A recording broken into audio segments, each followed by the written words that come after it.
हमारे देशभक्त भाइयों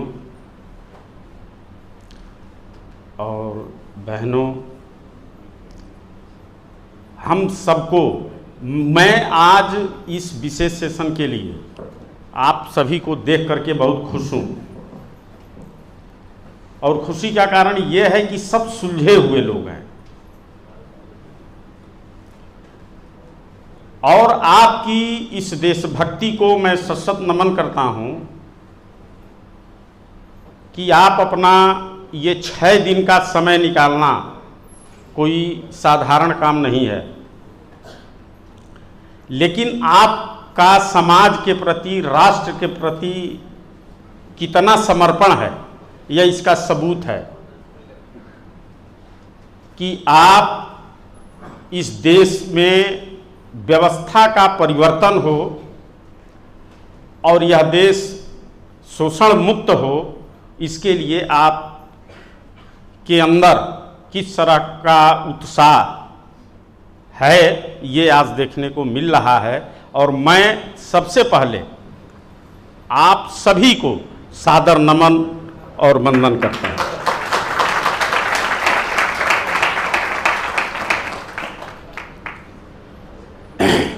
आज आपके पास भरपूर समय है और मेरे पास तो समय ही समय है। जैसा कि बल्हारा जी ने बताया, हम वैसा ही चलेंगे और आपको पूरी तरह छूट मिलेगी कि जैसा क्वेश्चन हो, जिस तरीके का हो, मुद्रा से संबंधित आप जिस प्रकार की जिज्ञासा हो आप मेरे सामने रखेंगे। मैं कोशिश करूंगा मेरी जो भी जानकारी है उसके अनुसार आपको संतुष्ट कर दूं। इसमें कुछ नए लोग हैं, मैं मुद्रा पर थोड़ा सा बस बात बोलूँगा, उसके बाद आ जाऊँगा। देखिए, हमारा देश शुरू से ही, आज से नहीं, युगों युगों से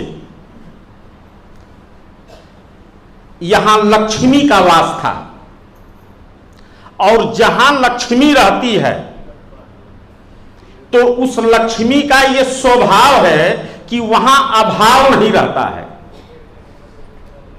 यही पहचान है लक्ष्मी की, यही पहचान है कि जहां लक्ष्मी हो वहां अभाव नाम की कोई चीज नहीं रहती। और दूसरा एक होता है दरिद्र, एक होता है लक्ष्मी और एक होता है दरिद्र। दरिद्र का क्या स्वभाव है, क्या पहचान है? तो वो जहां रहता है वहां समझ लीजिए कि अभाव ही अभाव है, समस्या ही समस्या है। जहां समस्याओं से मुक्ति न मिले, जहां सारे अशुभ सर पे खड़े हों, समझ लीजिए कि वहां दरिद्रता का वास है, निवास है। और जहां सिर्फ खुशी हो, मंगल हो, किसी भी प्रकार का कोई अभाव न हो, अगर ऐसा कहीं देखिए तो समझ जाइए कि यहां लक्ष्मी विराज रही है। ठीक इसी तरीके से अपना देश हुआ करता था, हमारे भारत का इतिहास है। मैंने बहुत संक्षिप्त में कुछ शब्दों में ही ये बात रख दी। ये व्यवस्था कैसे गड़बड़ हुआ, तो जो उस समय के दरिद्र थे उन लोगों ने वो जैसा स्वभाव होता है, जैसा व्यक्ति का विचार बनता है, वैसा ही वो स्वभाव में भी परिवर्तन हो जाता है। आप जब पश्चिम के इतिहास को उठा करके देखेंगे तो पाएंगे कि जिस समय हमारा देश अपने चरमोत्कर्ष पे था, हर क्षेत्रों में, कला में, साहित्य में, धन धान्य में, हर चीज में हम बहुत आगे थे। और उधर अभी कुछ भी नहीं था, वो लोग कुछ जानते ही नहीं थे कि शिक्षा क्या है। और मतलब मैं अभी जो दरिद्र और लक्ष्मी का समझाया है, समझिए कि एकदम वो दरिद्र थे। और उन्होंने जब हमारे बारे में देखा, जाना, सुना तो उनकी आंखें चौंधिया गई और फिर उन्होंने सोचा कि इन समूहों को कैसे हम अपने कब्जे में करें, गुलाम बना लें। और यहीं से ये पश्चिमी आक्रमण शुरू होता है और करीब आज 300 साल पहले जब अंग्रेज आते हैं, वहीं से सारी व्यवस्था की गड़बड़ी शुरू की जाती है। और उनका दो पर विशेष रूप से हमला था। एक था शिक्षा पे, क्योंकि वही ज्ञान था हमारे देश का, जो हर व्यवस्था को ठीक करने में ज्ञान की ही जरूरत पड़ती है। और हमारे देश का प्रथम, ये मैं कहूँगा कि अगर कुछ था इस देश का, सबसे बड़ी चीज़ थी कि इस देश के लोग ज्ञानी हुआ करते थे। अनपढ़ और गंवार तो थे ही नहीं। ऐसे करके ये लोग अटैक किए और सबसे पहले यहाँ की शिक्षा पद्धति को और मुद्रा पद्धति को, जो हमारे यहाँ मुद्रा चलती थी, उसको इन लोगों ने ध्वस्त किया। कैसे ध्वस्त किया इसको आप लोग जानते भी हैं, लेकिन कुछ नए लोग हैं, मैं बता दूं। हमारे देश में जो सैद्धांतिक मुद्रा चलती थी, अब तक तो मैंने रूल ऑफ लॉ के बारे में आपको बताया था कि ये 777 मिलीग्राम सोना बराबर 1 रुपया, और एक जो चांदी का सिक्का होता है, मैंने जो दिखाया ये आपके सामने, ये रुपया वास्तव में कहा जाए तो ये भी रुपया सही नहीं है। सही रुपया क्या था? तो ये जो 1 तोले चांदी में लगभग 8% इसमें मिक्स कर दिया गया। ये 92% शुद्ध है और 8% इसमें मिक्स किया गया है। किसको? ठीक है। तो उस समय ये जो 92% की शुद्धता थी, ये 92 नहीं, इसके पहले 100% की शुद्धता थी। हजारों साल पहले से। नहीं, नीचे रखिए, नीचे रख दो, नीचे बस यही रख दो, ये हाँ हो जाएगा, ठीक है। बस इसको वहाँ रख दीजिए। हाँ हो गया, अब ठीक हो गया, एकदम सही है। इस व्यवस्था को कहां बिगाड़ा गया? देखिए, ये छोटी सी चीज थी और आगे चल के कैसे कैसे इन अंग्रेजों ने इसको तोड़ा है। इसको पकड़ना, इसके गहराई में जाना, इसके जड़ में जाना बहुत मुश्किल है, और किसी ने भी आज तक उस गहराई में जाने की या तो हिम्मत नहीं की या पहुंच नहीं पाए, जो भी बात हो। ये जो गहराई में मैं भी घुसा तो मेरा भी इतिहास बड़ा निराला है। मैं तो सब छोड़ छाड़ के घर बैठ गया था, लेकिन ईश्वर की प्रेरणा हुई कुछ इस तरीके की, फिर उसमें लगे और लगने के बाद जब कुछ हाथ लगा तो फिर आदमी आगे बढ़ा। उसकी भी बाद में हम बताएंगे। तो मैं बता रहा था कि 82% ये शुद्धता, 92% की जो शुद्धता है ये सही नहीं है। इसके पहले जब जाएंगे, जो हजारों बरस से चला आ रहा था, जिसे शेरशाह सूरी ने रुपया नाम दिया, मैं उस रुपया की बात कर रहा हूं। वो शुद्ध चांदी था, पूरे 100% शुद्धता वाला, 99.99 पॉइंट की शुद्धता वाला, जिसे 100% माना जाता है। वो 100% प्योर चांदी और 100% शुद्ध सोना 1 तोला, 11 ग्राम 664 मिलीग्राम को 1 तोला बोला जाता है। 11 ग्राम 664 मिलीग्राम सोना और इतना ही वजन का चांदी, ये 2 सिक्के बने, जिसका नाम पड़ा चांदी वाले सिक्के का नाम रुपया पड़ा, और जो सोने का सिक्का बना उसका नाम मोहर पड़ा, या 10 रुपया। कितना? 10 रुपया।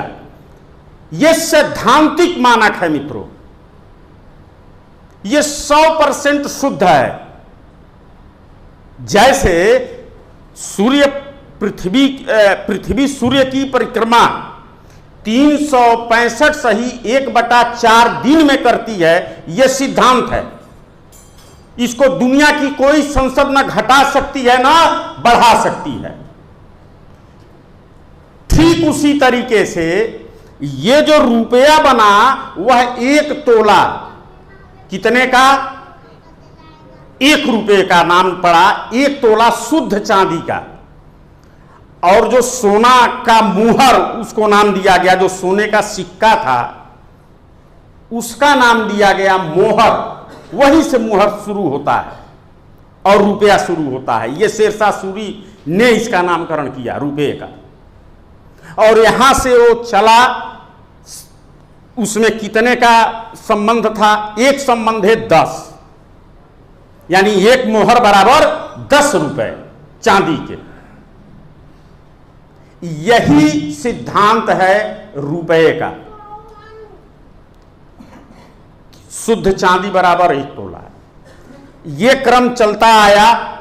जब अंग्रेज आए तो उन्हीं के लिखे हुए, रिसर्च किए हुए जो रिसर्चर हैं, हमारे पास वो सारी पांडुलिपि है उनकी, जो रिसर्च की बुक है वो सब है, उसमें पूरा फिगर दिया है कि 1780 या 90 है कि उसमें क्या इन्होंने मानक रखा, फिर बाद में क्या रखा, ऐसे करके पूरा 100-150 साल का उसमें है।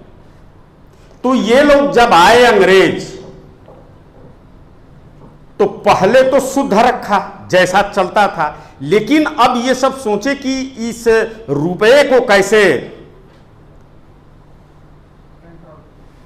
इसको कैसे बना दिया जाए कि ये जो आज लेन देन का माध्यम बना है, जो बिल्कुल किसी का शोषण नहीं हो रहा है, तो कुछ ऐसा किया जाए कि ये शोषण का माध्यम बन जाए।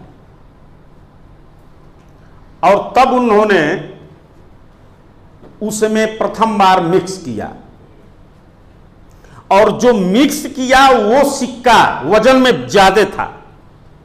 देखिए कितने दिमागी थे, उन्होंने सोचा कि पहले मिक्स देंगे, तो उसका नाम उन्होंने दिया कि भाई देखो ये मिक्स इसलिए किया गया है कि इसमें मजबूती रहेगी, कम घिसेगा, इसलिए इसमें मिक्स किया गया।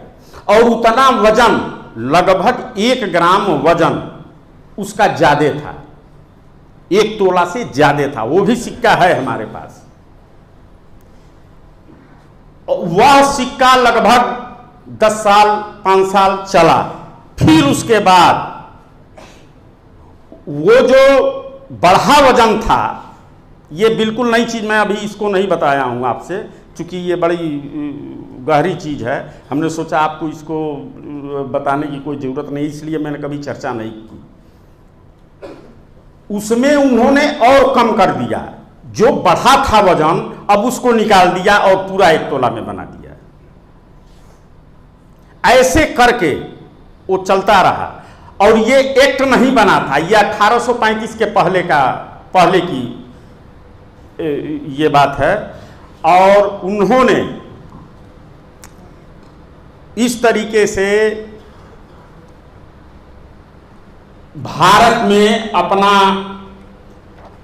ये लॉन्च किया। और 1835 में पहली बार इन्होंने एक्ट बनाया, जिसका नाम दिया क्वाइनेज एक्ट 1835। और उस 1835 में यही बन के आया, यही सिक्का और यही कानून आज भी इसका स्टैंडर्ड माना जाता है। और चूंकि हम लोग कानूनी लड़ाई लड़ते हैं, इसलिए हम भी यही मानते हैं कि चलो आप जो सिक्का ये दिए हो और कानून अगर यही है शुरू से ही सैकड़ों साल से आ रहा है, तो हम भी इसी को मानते हैं। और जो हमारी लड़ाई विधिक छिड़ी हुई है, हम लोग इसी रुपये के बारे में कहते हैं। हम जो रुपया रखते हैं आज बड़े बड़े लोगों के सामने कि भाई देखो ये भी रुपया है और ये भी रुपया है और एक आज का ये भी रुपया है, ये लोहे वाला है जो आजकल चल रहा है, और ये भी रुपया है, सब पर 1 रुपया ही लिखा है। तो इसमें कौन सा असली रुपया है, कौन सा नकली रुपया है, ये बड़े बड़े लोगों के बीच भी रखा गया है। यहां तक कि ये मामला सुप्रीम कोर्ट में भी रखी गई है। और मैं आपको बताऊं, अभी 20 तारीख को, पिछले 20 तारीख को हमारी जो गिरफ्तारी हुई थी, यहां करोड़ों अरबों का जो लोन रुक गया था खीरी लखीमपुर जिले में, यूपी में, तो वहाँ हमारी वो मुकदमा चलता है। तो उसमें कुछ ऐसी घटना घटी कि वकील ने मुझसे कहा कि वर्मा जी आप अपनी बात को जरा जज साहब से कहिए। हमने कहा ठीक है, मैं कह दूंगा। उसमें कुछ फॉल्ट हुए थे, तो हमारे वकील साहब बड़े नाराज़ थे, तो उन्होंने उस बात को तारीख पे रखा था अपने जज महोदय के सामने। तो ये हुआ कि श्रीमान ये बड़ा संवेदनशील मामला है और हम चाहते हैं कि वर्मा जी से आप थोड़ा सा 2 मिनट का समय आपसे चाहेंगे। वो तैयार थे कि ठीक है बुलाइएगा, हम सुनेंगे। मैंने वहाँ इस चीज़ को रखा, अभी हाल की घटना है, मुश्किल से 1-1.5 महीना हो रहा है, और हमने कहा कि श्रीमान ये रुपया है, इस रुपये को हम बाजार में अभी लेकर के जाते हैं तो हमें लगभग 50 किलो गेहूं मिल जाता है। इस रुपया को हम लेकर के जाते हैं तो लगभग 25 किलो गेहूं मिल जाता है, और इस रुपया को लेकर के जाते हैं तो 1 कप चाय भी नहीं मिलता है, और एक पेपर करेंसी भी था। हमने कहा श्रीमान इसमें कौन सा असली रुपया है, कौन सा नकली रुपया है, यही आप इनसे पूछ के हमको बता दीजिए, बैंक वालों से। हमने कहा कि सब पर 1 रुपीस लिखा है, तो हम इसमें किसको असली माने और किसको नकली माने। फिर हमने पेपर करेंसी भी निकाली, और पेपर करेंसी में जो गवर्नर का वचन खंड लिखा हुआ है, हमने उसको भी उनके सामने रखा। मुश्किल से 5 मिनट का समय मिला था, और 5 मिनट में ही पूरी अदालत सन्न रह गई ये सुनने के बाद। प्रत्यक्ष उन लोगों ने देखा, और इसमें तो प्रमाण की कोई जरूरत ही नहीं। आप कहते कहते मर जाएंगे, लेकिन किसी के पल्ले ये बात नहीं पड़ेगी। लेकिन जब सामने आपके ये चीज रख दी जाएगी, तब तो आपको मानना है ना। हमारे कार्यकर्ताओं को कितना प्रॉब्लम होती है, कितनी समस्या होती है सच को आज स्वीकार करने में। क्योंकि आप देखिए, वह बात भी उस व्यक्ति की दोष नहीं है। वो साधारण जो किसान है, मजदूर हैं, व्यापारी हैं, कर्मचारी हैं, ये उनका दोष नहीं है। सैकड़ों साल की मित्रों गुलामी में हम लोग जिए हैं, मानसिक रूप से बिल्कुल हम गुलाम हो चुके हैं। और मानसिक गुलामी को दूर करना कोई बहुत हंसी मजाक की बात नहीं है। आप भी पहले नहीं मानते थे, लेकिन जब आपके भी दिमाग में ये बात घुसा कि भाई देश में कुछ गलत हो रहा है, तब आपके अंदर एक वो अग्नि ज्वली, और आज आप सब लोग यहां इकट्ठे हैं। और आने वाले समय में इसको याद रखिए कि आने वाले समय में इतने लोग आएंगे कि आपकी कल्पना से ये दूर की बात है। इतने लोग आएंगे, ये आप सोच भी नहीं सकते। क्योंकि थोड़ा ये चीज पहुंचने तो दीजिए। मैं कभी, जैसे अभी बलहारा जी ने कहा कि कोई ये वीडियो नहीं बनाएगा, हम चुपचाप बैठे हैं, आप लोगों के ही बीच में आते हैं, आम जनता के बीच में अभी नहीं निकल पा रहा हूं। मैं इस तरीके का कभी सोचा भी नहीं था कि ये भी अवसर आएगा। लेकिन हमारी जो रणनीति है, हमारी जो सोच है, उसके अनुसार हमको अभी इन सब चीज़ों से बचना है। बस कुछ दिन और इस बारे में हम लोग भी तो कुछ सोच रहे हैं ना, क्योंकि देखो जिससे हम लड़ने जा रहे हैं ये कोई नई लड़ाई आप नहीं लड़ रहे हैं, सैकड़ों साल से लड़ते हुए चला आ रहा है। लोग जो भी हमारे देश में क्रांतिकारी हैं, उन सभी लोगों ने अपने अपने तौर तरीके से इस लड़ाई को लड़ा है। ये जो आप लड़ाई लड़ने जा रहे हैं वो एक तीर से कई हजार निशान है। आप ये मत समझिए कि आप यहां गांव में जो लड़ने जा रहे हैं या गांव में एक जो कार्रवाई आप कर रहे हैं एक कर्जदार की, वो कार्रवाई सिर्फ उस तक नहीं फायदा और नुकसान पहुंचा रही है, ये सीधा जो बड़े बड़े ठेकेदार बैठे हैं, बैंकर्स, जो पूरी दुनिया को मुट्ठी में किए हैं, ये चोट उन पे पहुंच रही है। हम लोग चूंकि उन लोगों की बात यहां नहीं करते, लेकिन बटन यहां दबता है और मिसाइल वहां जाके गिरती है। ये समझ लीजिए। अभी तो ये छोटे छोटे आ रहे हैं ना, अभी देखिए क्या क्या होने जा रहा है।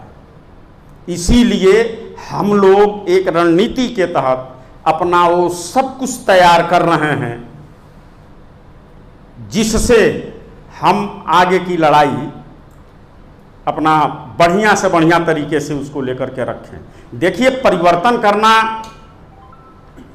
मैं कभी वैसी बात नहीं बोलता हूं, लेकिन मैं बता दूं कि परिवर्तन करना मुझे लगता है ऐसा, मैं गारंटी तो नहीं लेता, लेकिन मुझे ऐसा लगता है कि अब चुटकी का खेल है।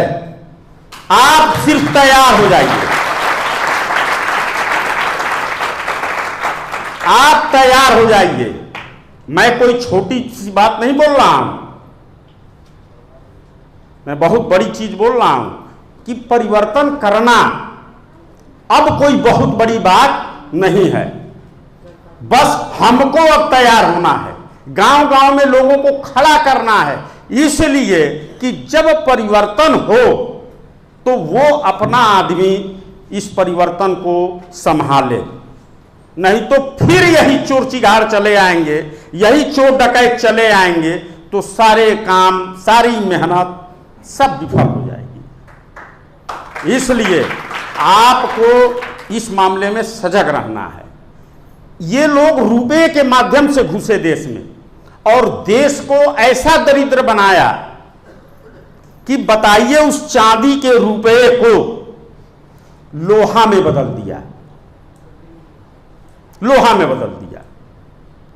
अभी आप जाइए किसी सुनार के दुकान, किसी सराफे की दुकान पे, आप सोना मांगिए और आपको पीतल दे दे तो आपको कैसा लगेगा? अगर आप चांदी मांगे, आपको लोहा उठा कर दे दे, आपको कैसा लगेगा? ठीक वही हाल आज हो रहा है। मैं आपको बताऊं, 1835 में जब ये चीज आई, पहला कानून जब रुपए का एक्ट जब जारी किया ईस्ट इंडिया कंपनी ने, तो उसका कलकत्ता में जबरदस्त विरोध हुआ।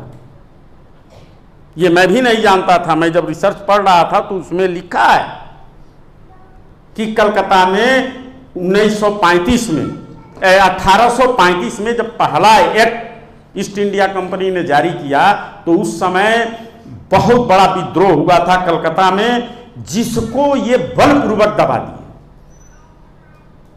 और इस तरीके से वह दबा और ये जबरन एक्ट लागू किया गया। पहले ये जब आई इस देश में तो इनके पास 3 ही प्रमुख हथियार थे। मैं बता दूंगा आपको,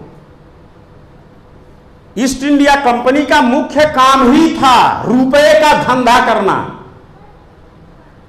वो जब किसी राजे महाराजे को पर कब्जा करते थे किसी राज्य पर, तो क्या करते थे, उनको अपनी मुद्रा देते थे कि आप मेरी मुद्रा को चलाएंगे, या तो समझौता उसका होता था कि आप समझौता करें और समझौता करके अपनी मुद्रा को देते थे चलाने को कि आप हमारी मुद्रा चलाइए, क्योंकि ये पहचान है किसी भी राष्ट्र की, ये संप्रभुता है मुद्रा। तो एक तरफ उस राज का चिन्ह रहता था और दूसरे तरफ ईस्ट इंडिया कंपनी का या ब्रिटेन के महारानी का फोटो रहता था। ये है भी, ये सब सिक्के मिल भी जाएंगे। ये अध्ययन में सब हमको देखने को मिला। तब मुझे लगा कि ओहो, इन सबों का मुख्य काम ही मुद्रा बाजार था। जैसे आजकल ये तमाम बड़ी बड़ी बहुराष्ट्रीय कंपनियां हैं ना, कोई कुछ बेच रही है, कोई कुछ बेच रही है, ऐसे ही इन्होंने रुपए का बाजार शुरू किया। हमारे देश में कभी रुपये का, अर्थशास्त्र में कहीं रुपये का बाजार है ही नहीं, क्योंकि रुपया कोई वस्तु नहीं है। ये रुपया कोई वस्तु नहीं है, रुपया एक मापक है, यह एक स्केल है।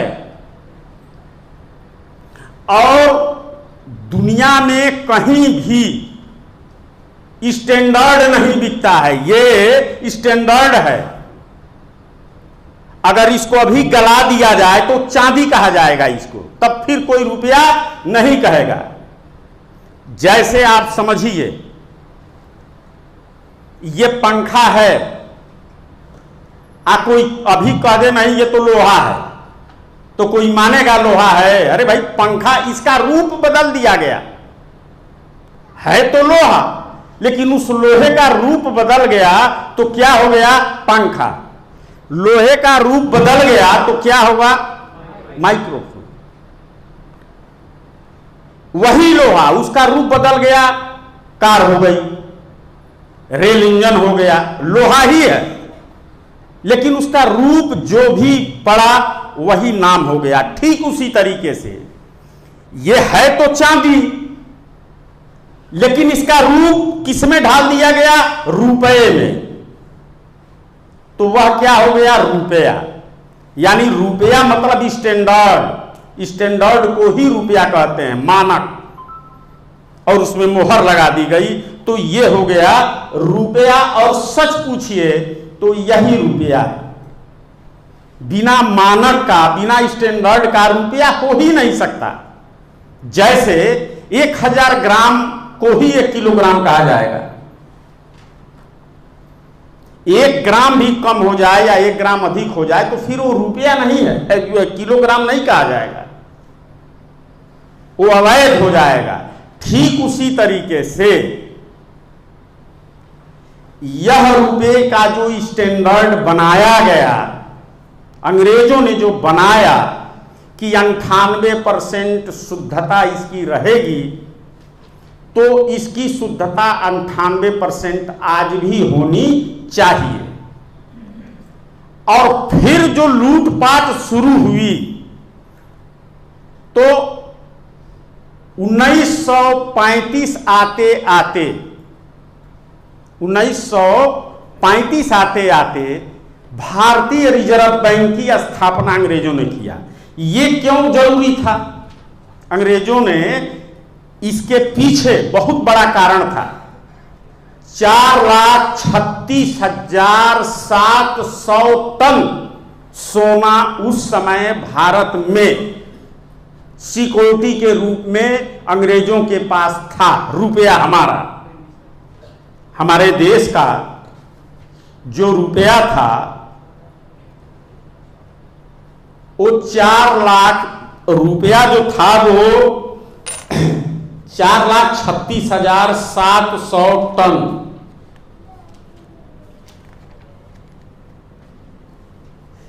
कुल रुपया 3,744,000 करोड़, ये सिक्योरिटी मनी थी उनके पास रुपए में। उसमें सोने और चांदी ये दोनों रुपए थे। 3,744,000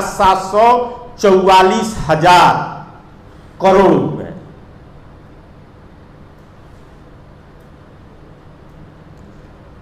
इसी रुपए को अगर हम सोने में कन्वर्ट करते हैं, क्योंकि उस समय चांदी और सोना दोनों में था, लेकिन हम सिर्फ सोने में अगर उसको बनावें तो कितना सोना होगा, मैंने उसको आपको बताया है कि 4,36,700 टन सोना ये था हम लोगों का वो सिक्योरिटी मनी के रूप में जमा ब्रिटेन के पास। 4,36,700 टन इसका सोना बनता है। 3,744 हजार करोड़। अब देखिए, ये 1862 से लेकर के 1862 से लेकर के और 1934 के बीच की ये पेपर करेंसी जो चली थी, उसकी ये सिक्योरिटी मनी थी। और भी कई चीज़ें की छोटी छोटी सी सिक्योरिटियाँ थी, लेकिन मुख्य रूप से ये रुपए की ही सिक्योरिटी है जो इतना अंग्रेजों के पास आज भी इस देश का इतना पड़ा हुआ है। लेकिन मांगेगा कौन?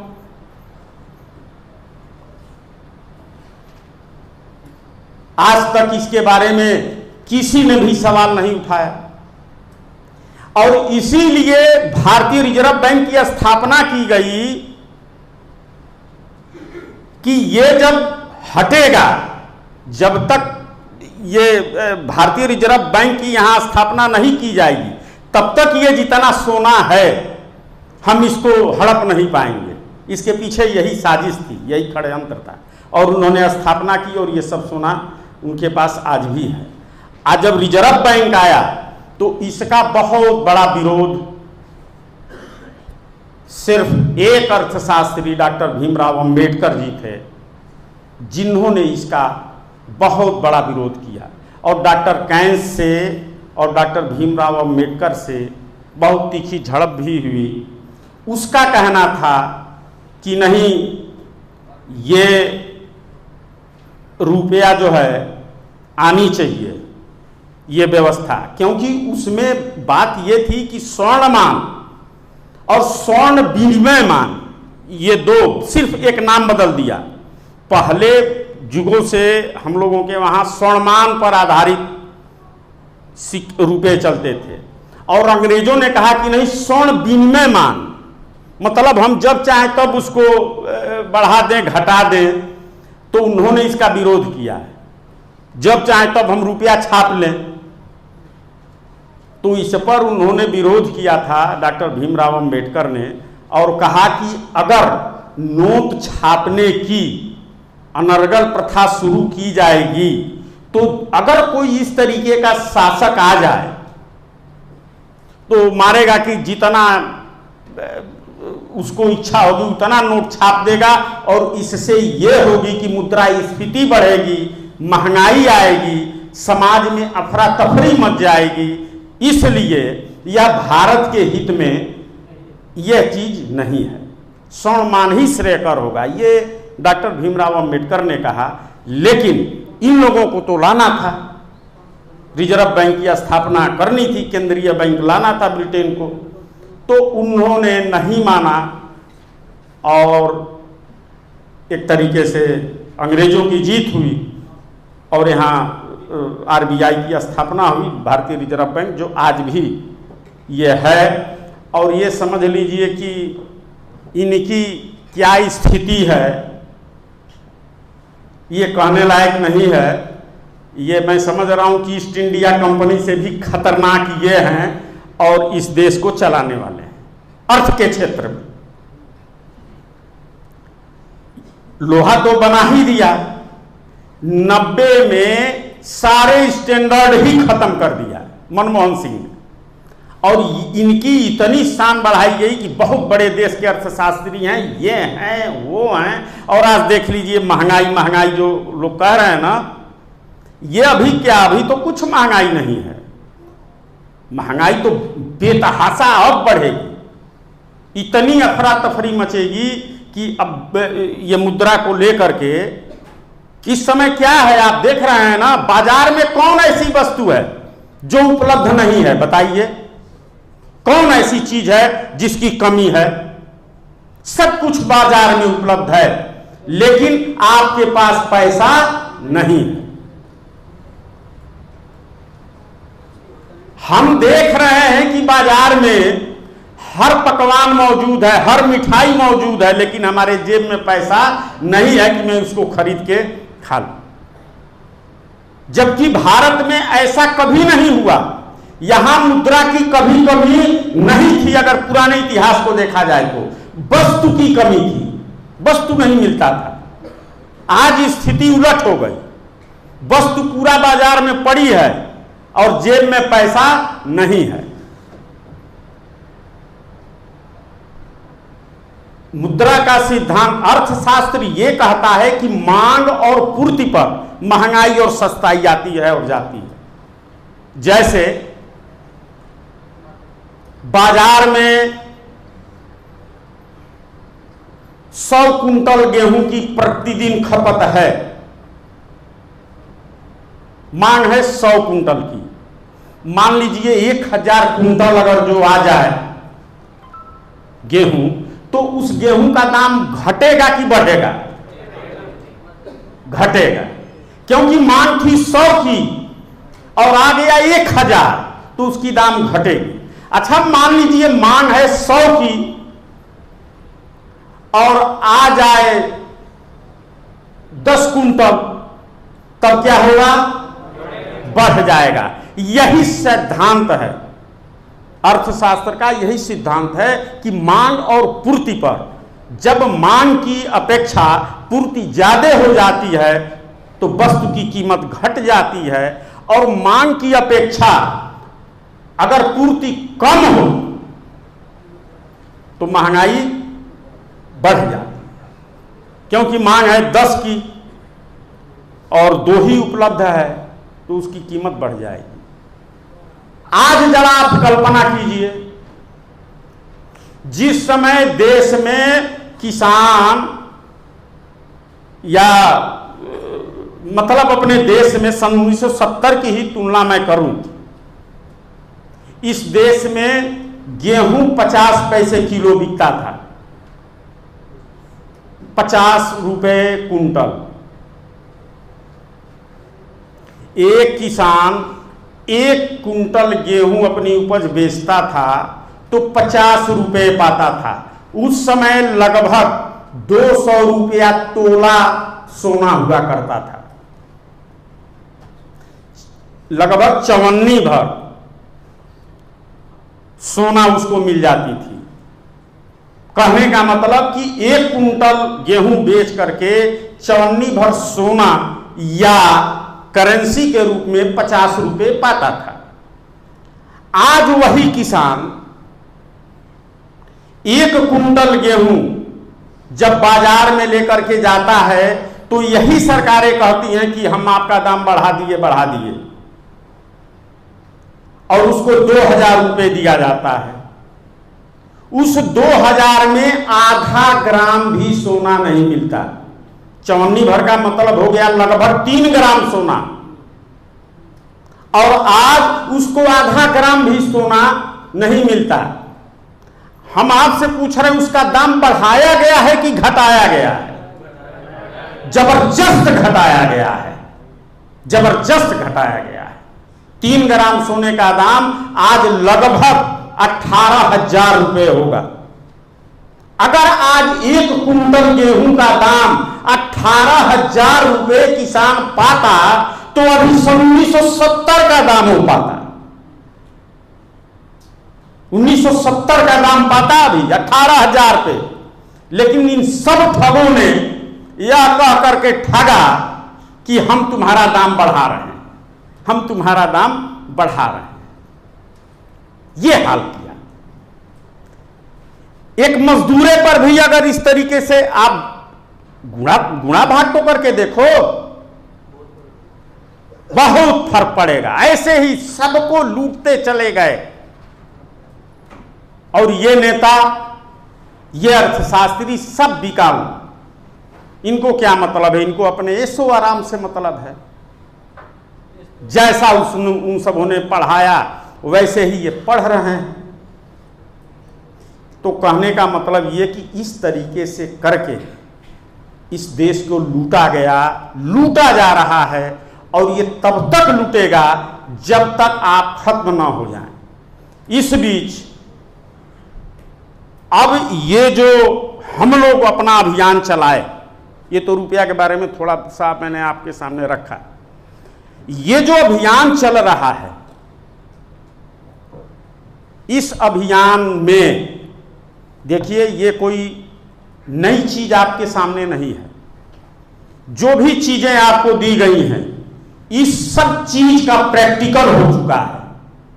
उसमें हमारी गिरफ्तारी भी हुई है, हम जेल में भी रहे हैं, आज भी मुकदमा वो चलता है।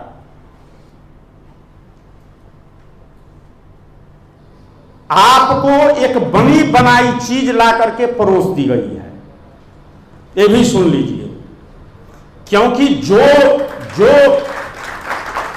देखिए जो परेशानियां हम लोगों ने उठाई है ना, आज ये मंच मिला है हमको, मैं सच बता रहा हूं, ये सब कुछ जो मिला है आप ही जैसे कार्यकर्ताओं की ही देन है, और आप ही लोग हो जो इसको आगे लेकर के चलोगे।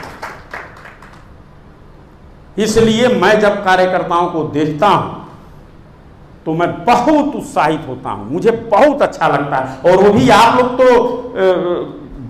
इतने अच्छे ट्रेनिंग ले रहे हो, और तमाम ट्रेनिंग में भी आप लोग उपस्थित रहते हो, हम शुरू से आपको देख रहे हैं। इसलिए हमने सोचा कि नहीं, ये जो युवा ताकत आज दिखाई दे रही है, आप लोग तैयार रहिए। बहुत बड़ी श्रेय आपको ये प्रकृति देना चाहती है, बहुत बड़ी श्रेय आपको मिलने वाली है। और मेरे इस बात को आप लोग याद रखिएगा, आज जितने भी लोग इस ट्रेनिंग में आ रहे हैं, चाहे जो बलहारा जी कार्यक्रम कर रहे हैं और उसमें जो आपकी उपस्थिति दर्ज हो रही है, ये कितना महत्वपूर्ण साबित होगा, ये क्या गुण खिलाएगा आपकी उपस्थिति, ये भविष्य के गर्भ में है। मैं इस पर बहुत ज़्यादा नहीं कहूँगा, बस एक ही बात आपसे कहूँगा कि देखिए, इमरजेंसी में जब इस देश का स्वतंत्रता संग्राम चल रहा था, तो उस समय अंग्रेजों से जो टक्कर हुई, उसमें तमाम लोग घायल हुए, कितने मर गए, कितने जेल गए, क्या क्या हुआ। लेकिन जब देश आजाद हुआ तो आज उन जो बचे खुचे थे उनको गवर्नमेंट ने सम्मान दिया, स्वतंत्रता संग्राम सेनानी घोषित किया। और आप सच्चे इस देश के योद्धा हुई। असल स्वतंत्रता की लड़ाई तो अब आप लड़ रहे हो, असली लड़ाई तो ये आपकी है। ये तो एक वो क्या नाम है, छुपे रुस्तम ये निकले, ये अंग्रेजों से समझौता किया और कहा आजादी मिल गई, आजादी मिल गई, आजादी मिल गई। तो कहने का मतलब कि आप जो लड़ाई लड़ने जा रहे हैं, इस लड़ाई का कोई जवाब नहीं है। आप इतिहास के पन्नों में एक ऐसा भी समय आएगा दोस्तों, और मुझे ऐसा आभास होता है कि आने वाले समय में जैसे आज हम लोग महात्मा गांधी, भगत सिंह, नेताजी, तमाम ये महापुरुषों को आज हम सम्मान दे रहे हैं, यही आने वाली पीढ़ी आपको भी सम्मान देने जा रही है। इसलिए आप लोग इसमें बिल्कुल तन मन धन तीनों से समर्पित हो जाइए।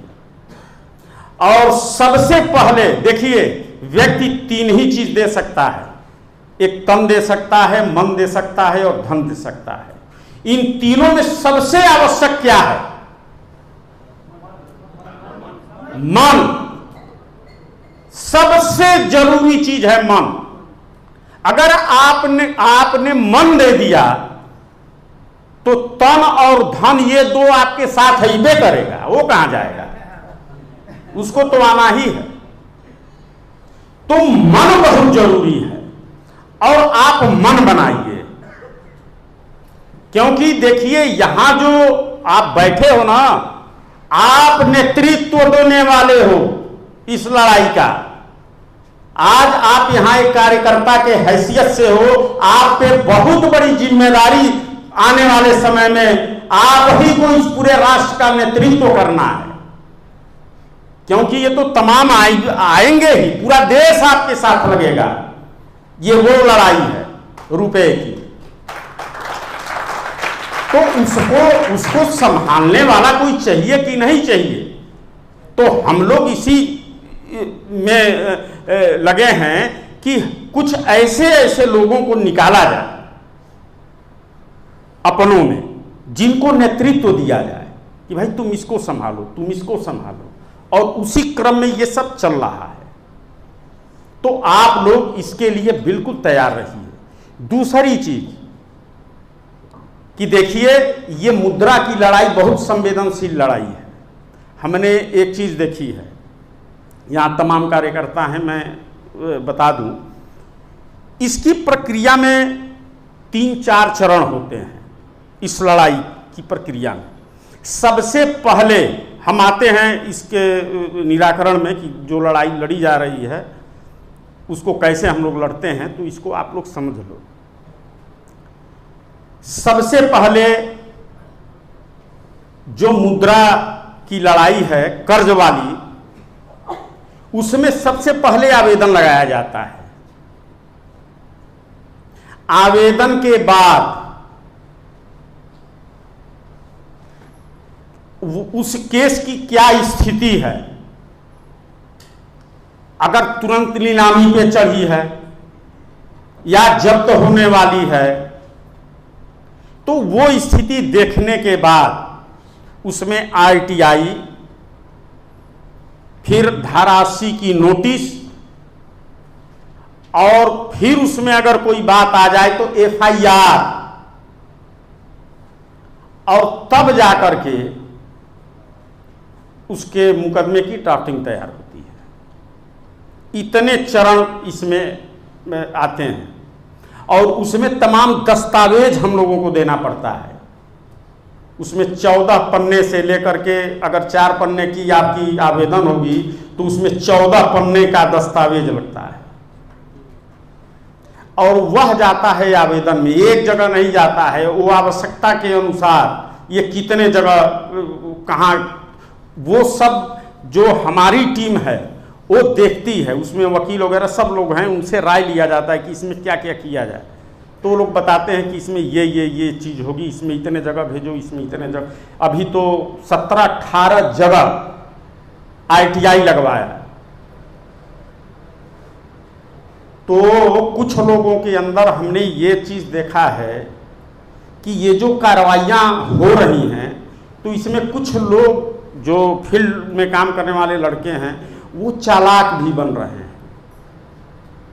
तो मैं एक निवेदन करूंगा, भाई देखो, आप चालाक मत बनो। ये छोटी मोटी चीज आप नहीं लड़ रहे हो, इसमें कदम जो भी रखा जाता है बड़ा फूंक फूंक करके कदम रखा जाता है। आप अगर कुछ भी करोगे अपने मन से तो आप फंस जाओगे। इसलिए आज खुल करके आपके पास जो भी प्रॉब्लम हो, जिस तरीके की बात हो, आप लोग खुल करके बात कर सकते हैं। तो मैं ये कह रहा था कि इस लड़ाई में जो ये मुकदमे लगाए जा रहे हैं उसमें आप सावधानी बरतिए। उसके लिए पूरा सिस्टम मैंने बलहारा जी से बात की है, क्योंकि देखिए इस मामले में कोई भी अगर ये चाह दे कि मेरा भी चलेगा तो मेरा भी चलने वाला नहीं है। अगर हम बना दिए हैं कि ये व्यक्ति इस काम को देखेंगे तो उनके काम में हस्तक्षेप कतई हम नहीं करना चाहते हैं और ना मैं किसी को करने देना भी पसंद करता हूं। मैंने अगर ये कार्य बलहारा जी को सौंप दिया है तो बस सौंप दिया है। हमारे पास बहुत से फोन आते हैं, हमसे बहुत सारे लोग कहते हैं कि सर ये चीज़ है, जरा आप हमको बता दीजिए। मैं सीधा कहता हूं जाओ बलहारा जी के पास, तुमको जो समझना है हमसे समझो,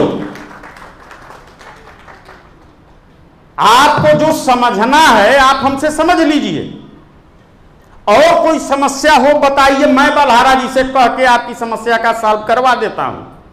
लेकिन ये चाहेंगे कि मैं कुछ करूं तो आप चाहें कुछ भी कर लो, ये डोलने वाले नहीं हैं। इसको आप बिल्कुल दिमाग से निकाल दीजिए।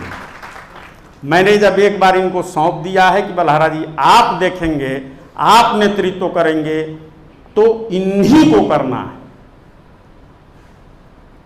हाँ, उन्होंने अगर किसी को सौंप दिया कि भाई आप इनको देखिए, सेना में क्या होता है, डिसिप्लिन।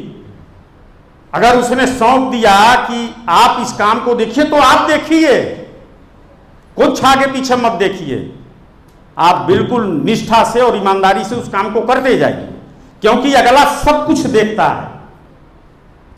वो जिम्मेदारी, जिसके ऊपर जो जिम्मेदारी रहती है उसको पूरा करने के लिए वो भी अपना एक भी असर छोड़ता नहीं है कि हमारे कार्यकर्ता को कोई प्रॉब्लम हो उसको तुरंत सॉल्व किया जाए, चाहे ये चीज़ बताई जाए। और उसमें भी बलहारा जी का नेतृत्व मैंने बहुत नज़दीक से देखा है। देखो, मैं पूरे देश में घूमा हूँ, मैं एक चीज़ बता देता हूँ आप लोगों को, और हर जगह जाने का अवसर भी मिलता है, और मैं बहुत पहले से इस काम को करता आया हूं। और मैंने अगर बलहारा जी को ये काम सौंपा है तो मैं ऐसे नहीं सौंपा हूं, बिल्कुल नहीं। मैंने उस वीर को समझा है कि इसके अंदर क्या है, और आप लोगों ने अगर सहयोग दे दिया, हम सबने मिल करके उस व्यक्ति को सहयोग दे दिया, तो मैं जो चाहता हूं कि इस देश में परिवर्तन हो, तो मुझे पूरा पक्का यकीन है कि उसमें डॉक्टर देवेंद्र बलहारा जी एक बेहतरीन व्यक्ति साबित होंगे, इसमें कोई दो राय नहीं। तो इसमें आप लोग बिल्कुल कार्यकर्ता हैं। हाँ, मैं एक उनकी कमजोरी जो पकड़ा हूं वो भी आपसे बता देता हूं, दूसरा कोई नहीं उतना साहस करेगा। देखो भाई, देवेंद्र जी कभी कभी कुछ थोड़ा कड़ा भी बोल देते हैं, तो उसको आप लोग बुरा मत मानना। वो ऊपर से सिर्फ बोलते हैं, अंदर के वह व्यक्ति अंदर से बहुत नेक आदमी, बहुत बेस्ट आदमी, वो आपके लिए बोलते हैं। ये मत समझिए कि वो अपने लिए कुछ बोलते हैं, वो आपके अंदर कुछ देखे होंगे इसलिए आपको डांट रहे हैं, चाहे बोल रहे हैं, समझा रहे हैं, उसको आप कतई बुरा मत मानिए। तो ये चूंकि अपनी बात हो रही है तो उसमें हम आपसे ये बात इसलिए कह रहा हूं कि देखिए, हमारे पास भी बहुत ज़्यादा कार्यकर्ता हैं। आप सौभाग्यशाली हो कि मैं आपके सामने ये सारी बातें जो भी मैंने रिसर्च किया है वो सब चीज़ रख दिया हूं, और यहाँ काम भी हो रही है, काम तो उधर भी होता है, लेकिन इस रिसर्च की उस गहराई को जहां आपके सामने मैं खोला हूं, ये चीज अभी आज भी हमारे कार्यकर्ता नहीं जानते, आज भी नहीं जानते। लेकिन अब हमने सोचा है कि एक दिन डॉक्टर साहब को और शर्मा जी को साथ ले करके जाएंगे, क्योंकि हमारे कार्यकर्ताओं ने भी कहा है कि वर्मा जी अब आप जरा एक दिन हम लोगों का भी क्लास लीजिए। हमने कहा अच्छा चलो, ये देखा जाएगा। तो लखनऊ में हम कभी आगे रखेंगे और उसमें इन लोगों को लेकर के जाना है। तो मैं ये आपसे कह रहा हूँ कि देखिए, ये लड़ाई अब दिन प्रतिदिन बहुत तेज आगे बढ़ेगी। और नेतृत्व में आप ही लोग हो जो पूरे देश को एक नई दिशा देने जा रहे हो। तो आप लोग अब इसके लिए पूरा मन बना लीजिए और जिसके लायक जो कार्य हो वह आदमी ले ले। इसमें आपको पीछे रहने की कोई जरूरत नहीं है, क्योंकि इतिहास, आप एक इतिहास बनाने जा रहे हैं। और अब ये लड़ाई इतनी आगे बढ़ चुकी है कि मुझे लगता है कि अगर यही गति रही तो हम लोग 6 महीने से 1 साल के अंदर बहुत बड़ा काम करने जा रहे हैं। और मुझे लगता है कि 24, ये 23 है ना, 2023 है, 24 शायद कहीं परिवर्तन का वर्ष ना हो जाए। मैं ये भी बता दूं, बस थोड़ा सा आप लोग सजग हो जाइए और बुद्धि से काम लीजिए, दिमाग से काम लीजिए। आपस में कभी कोई ऐसी बात न हो जिससे कोई मनोबल किसी का टूटे या किसी कार्यकर्ता का मनोबल गिरे। ये आप लोगों के बुद्धि का, ये परीक्षा का भी समय है। तो इस दौर को देखिए, इसमें कुछ लोग, आप जो लड़ाई लड़ रहे हैं ना, इस लड़ाई में वो भी जो दुश्मन बैठा है वो भी अपना आदमी भेज सकता है, वो भी आप ही जैसे बात विचार व्यवहार रखेगा, लेकिन उसका कुछ चलेगा नहीं। इसलिए नहीं चलेगा कि हम सत्य के रास्ते पर हैं, हम एक सिद्धांत को अपनाए हुए हैं, इसलिए उसकी यहां कुछ चलने वाली नहीं है। तो इसलिए हम यही चाहेंगे कि आप लोग बिल्कुल एकजुट हो करके, और इसमें जितना भी कार्य हो सके आप लोग तन मन धन से इसमें जुट जाइए। और मैं अब चाहूँगा कि अगर आप लोग कुछ पूछना चाहें तो पूछिए, क्योंकि पूछने पर भी बहुत से अच्छी अच्छी चीज़ें आ जाती हैं। नमस्कार वर्मा जी। जी, ये सवाल किसी और के रेफरेंस में पूछ रहा हूँ मैं। ग्रुप 9 से एक सवाल आया है, हाँ, अगर आपको सही लगेगा तो आप इसका जवाब देंगे। जैसा कि आपने बताया कि पहले मोहरें और सिक्के का जो चलन था, तो क्या आपके पास उस समय के सिक्के और मोहरें मिल गए हैं आपको, और आपको ये कैसे पता चला और कहाँ से पता चला, ये क्या आप हमसे साझा कर सकते हैं? बिल्कुल, ये सवाल है। हाँ, बहुत अच्छा, बहुत अच्छा। ऐसा है, आपने पूछा कि ये सिक्के हैं, तो मित्रों कुछ सिक्के तो हैं, और जो सिक्के मैं जैसे आपको ये दिखा रहा हूं, मैं इस तरीके की बात कर रहा हूं जो मेरे पास सिक्के के रूप में है, नहीं तो प्रमाणित हमारे पास दस्तावेज है जो हमने आरबीआई से निकलवाया या अभिलेखागार दिल्ली से मैं निकलवाया। वो सब चीज़ें प्रमाणिक हैं हमारे पास, उसमें किसी चीज़ की ज़रूरत नहीं है। तो ये जो आपने सवाल पूछा है सिक्के के बारे में, तो मैं आपको बता दूं कि ये सब सिक्के प्रमाणित सिक्के हैं हमारे पास। कुछ तो चांदी के हैं, लेकिन उस चांदी के सिक्के का उतना मोल नहीं है जितना कि प्रमाणित इन्हीं के अभिलेखागार से निकाले गए प्रमाणित जो कागज से निकाले गए हैं, वो प्रमाण वाली चीज है। तो ये दोनों प्रकार की चीजें हैं हमारे पास। किसी भाई का कोई साथी का कोई सवाल जवाब हो, मैं माइक वहां पहुंचा दूंगा, आप बात करेंगे। आइए,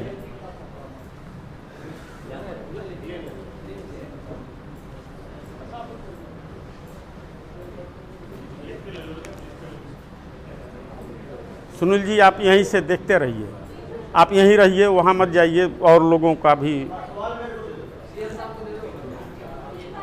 नमस्कार जी। जी जी। मेरा ये सवाल है कि ये जो 1835 में ये कॉइनेज एक्ट बना, हाँ, क्या उसका कॉपी अभी भी अवेलेबल है, या उसमें क्या स्टैंडर्ड लिखित में था? मैं बता दूँ आपसे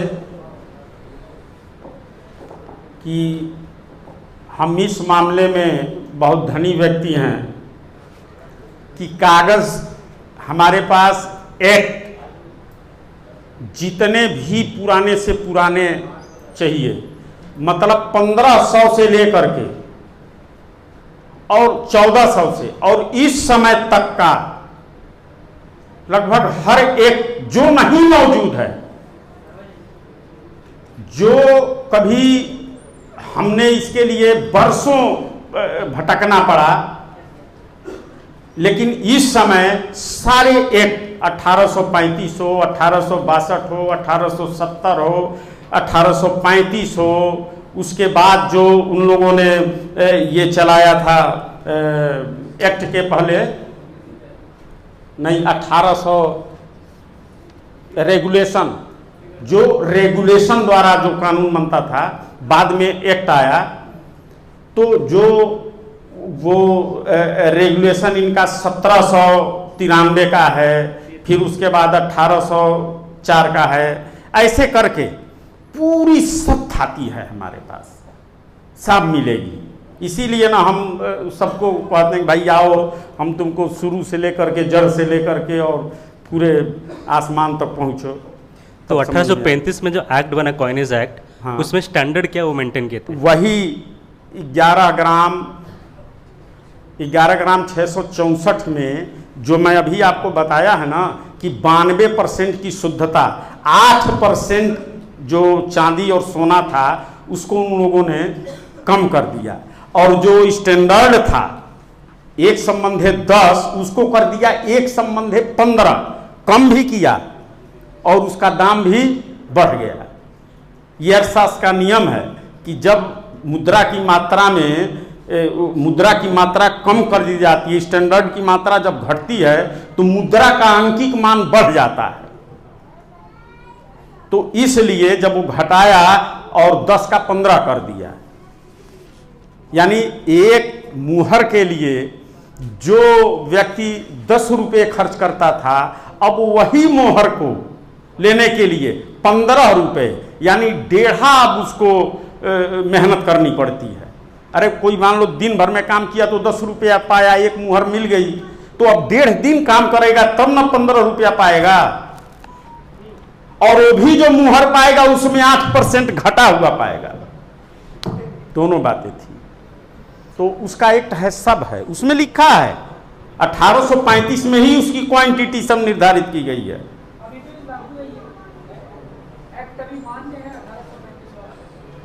क्यों वो 1835, देखो स्टैंडर्ड कभी नहीं बदलता, एक्ट के सारे नियम बदल जाएंगे।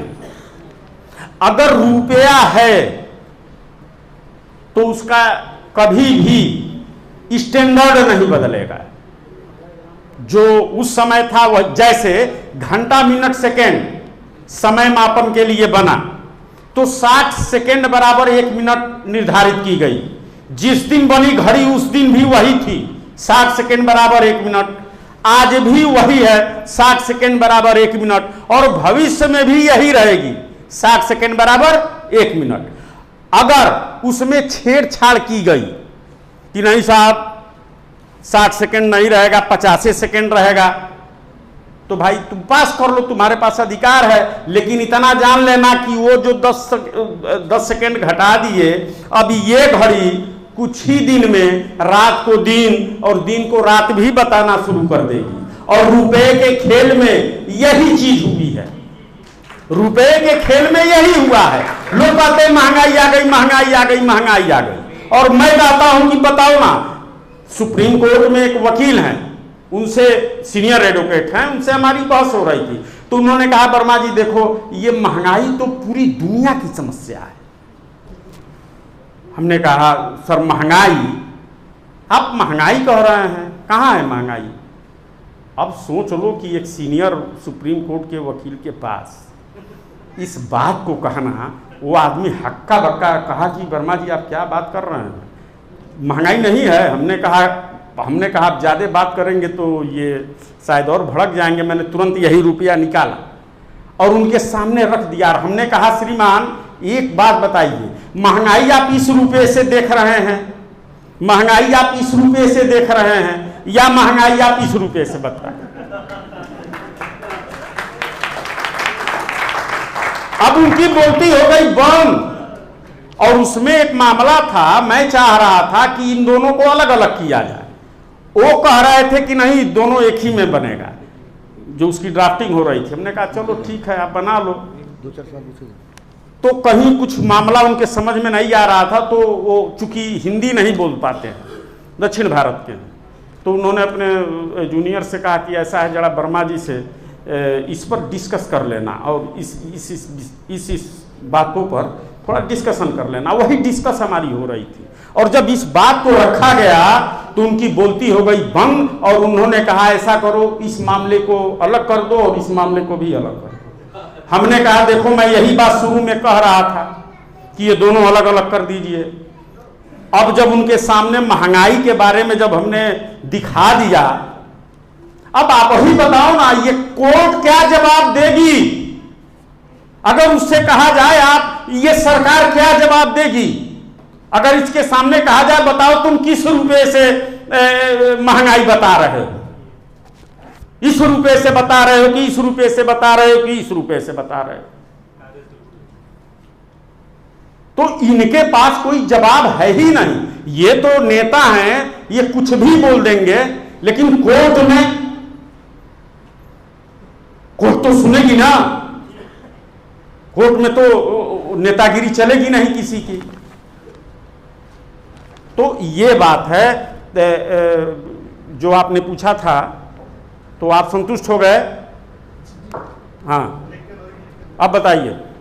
सुनील बोलो। हाँ जी, वर्मा जी, कल संजीव भाई चर्चा कर रहे थे, हाँ। तो एक सवाल कहीं थोड़ा सा कंफ्यूजन में थे कई साथी, कि एक बार तो रुपए की बात आती है चांदी के स्टैंडर्ड पर, हाँ, और एक बार बात आती है सोने के स्टैंडर्ड पर। हाँ, तो जब इन दोनों का कनेक्शन देखते हैं, तो एक रुपया जो सोने वाला है वो 770 मिलीग्राम है, तो वो दोनों का बराबर मैं बता कीमत में कैसे आ मैं गए? बता रहा हूं। ऐसा है, देखिए, इस समय आप मेरा जो भी व्याख्यान आप सुनेंगे, हम सिर्फ गोल्ड स्टैंडर्ड की बात करते हैं। चांदी के स्टैंडर्ड का बहुत कम चर्चा मैं सिर्फ बताने के लिए करता हूं कि रुपया ये है, ठीक है।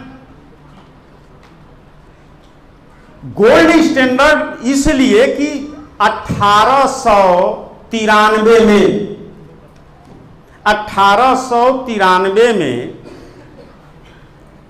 ब्रिटिश इंडिया गवर्नमेंट ने एक एक्ट पास की, हाँ, कि चांदी का स्टैंडर्ड नहीं रहेगा, गोल्ड स्टैंडर्ड रहेगा। स्टैंडर्ड तो दोनों का था।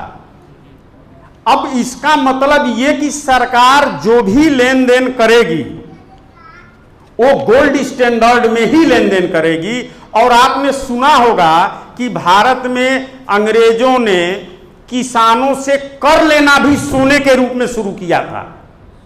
आपने इतिहास में पढ़ा होगा, सुना होगा। ये वही एक्ट जब पास हुआ तभी वो किसानों पर लागू हुआ, नहीं तो पहले किसान चांदी का भी रुपया दे देता था, अपना जो अनाज बोता था उसमें से भी लगान के रूप में दे देता था। लेकिन ब्रिटिश इंडिया गवर्नमेंट ने कहा कि नहीं, लगान के रूप में अब हम गोल्ड लेंगे, माने सोने का सिक्का लेंगे, हम मुहर लेंगे।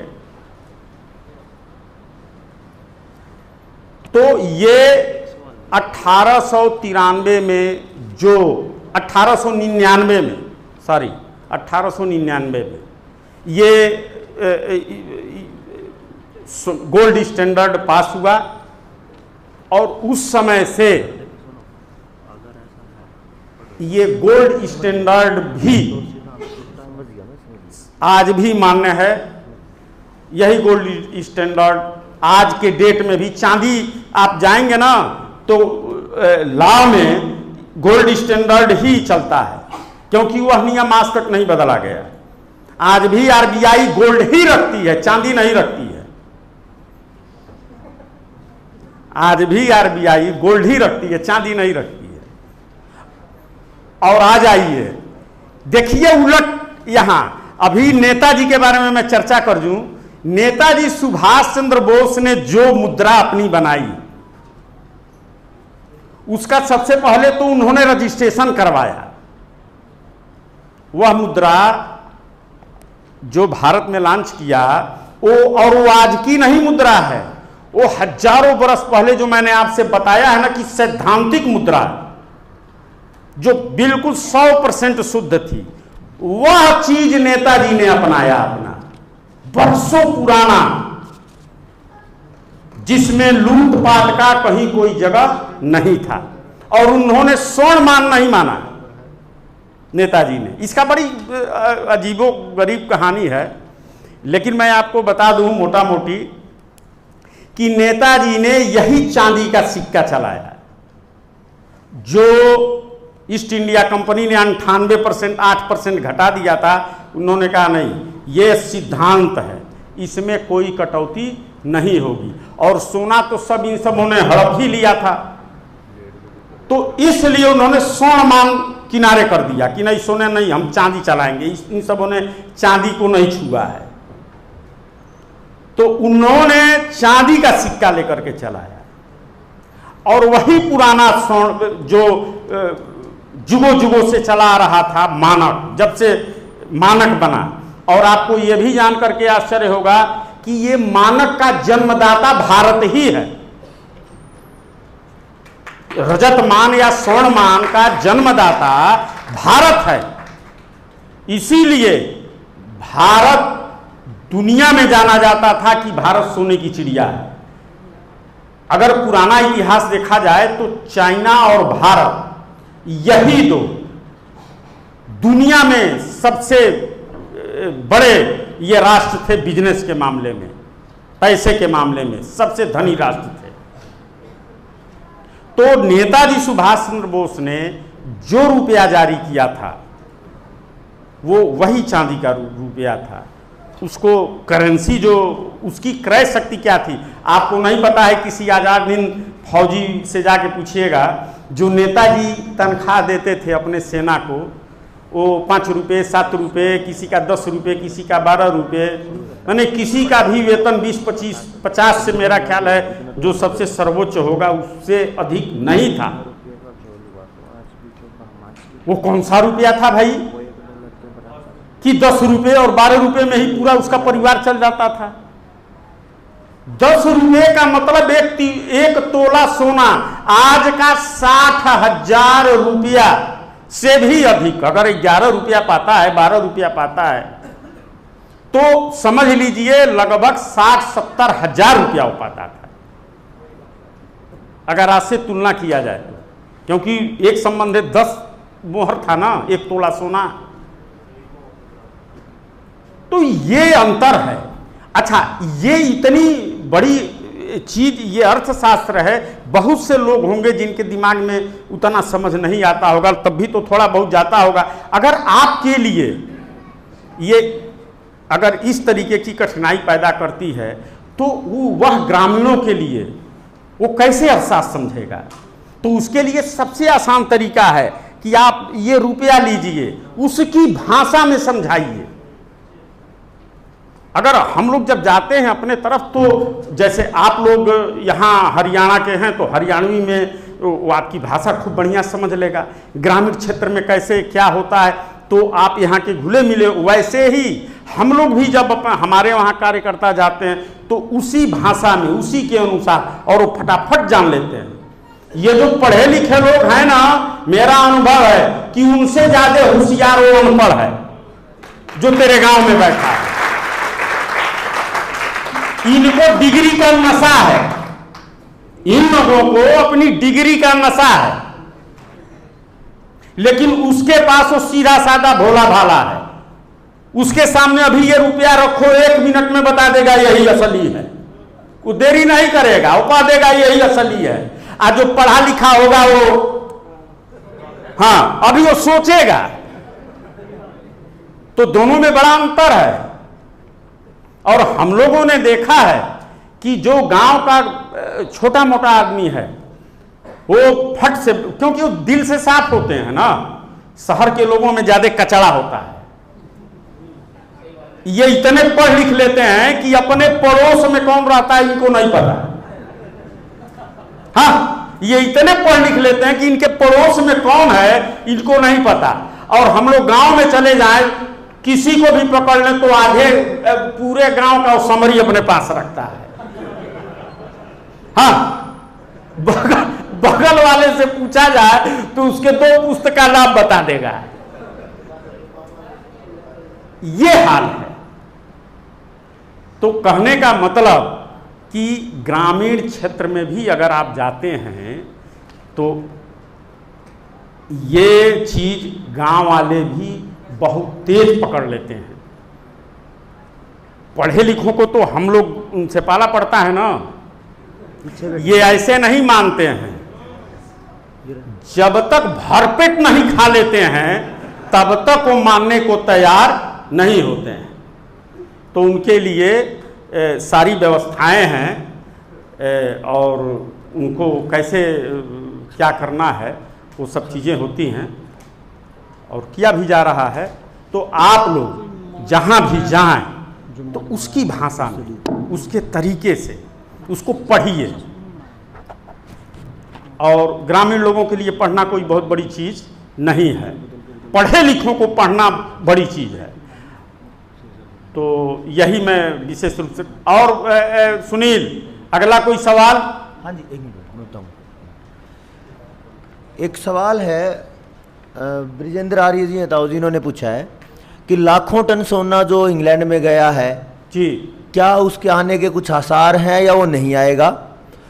क्या हमारा कोर्ट उसको वापस दिलवा सकता है?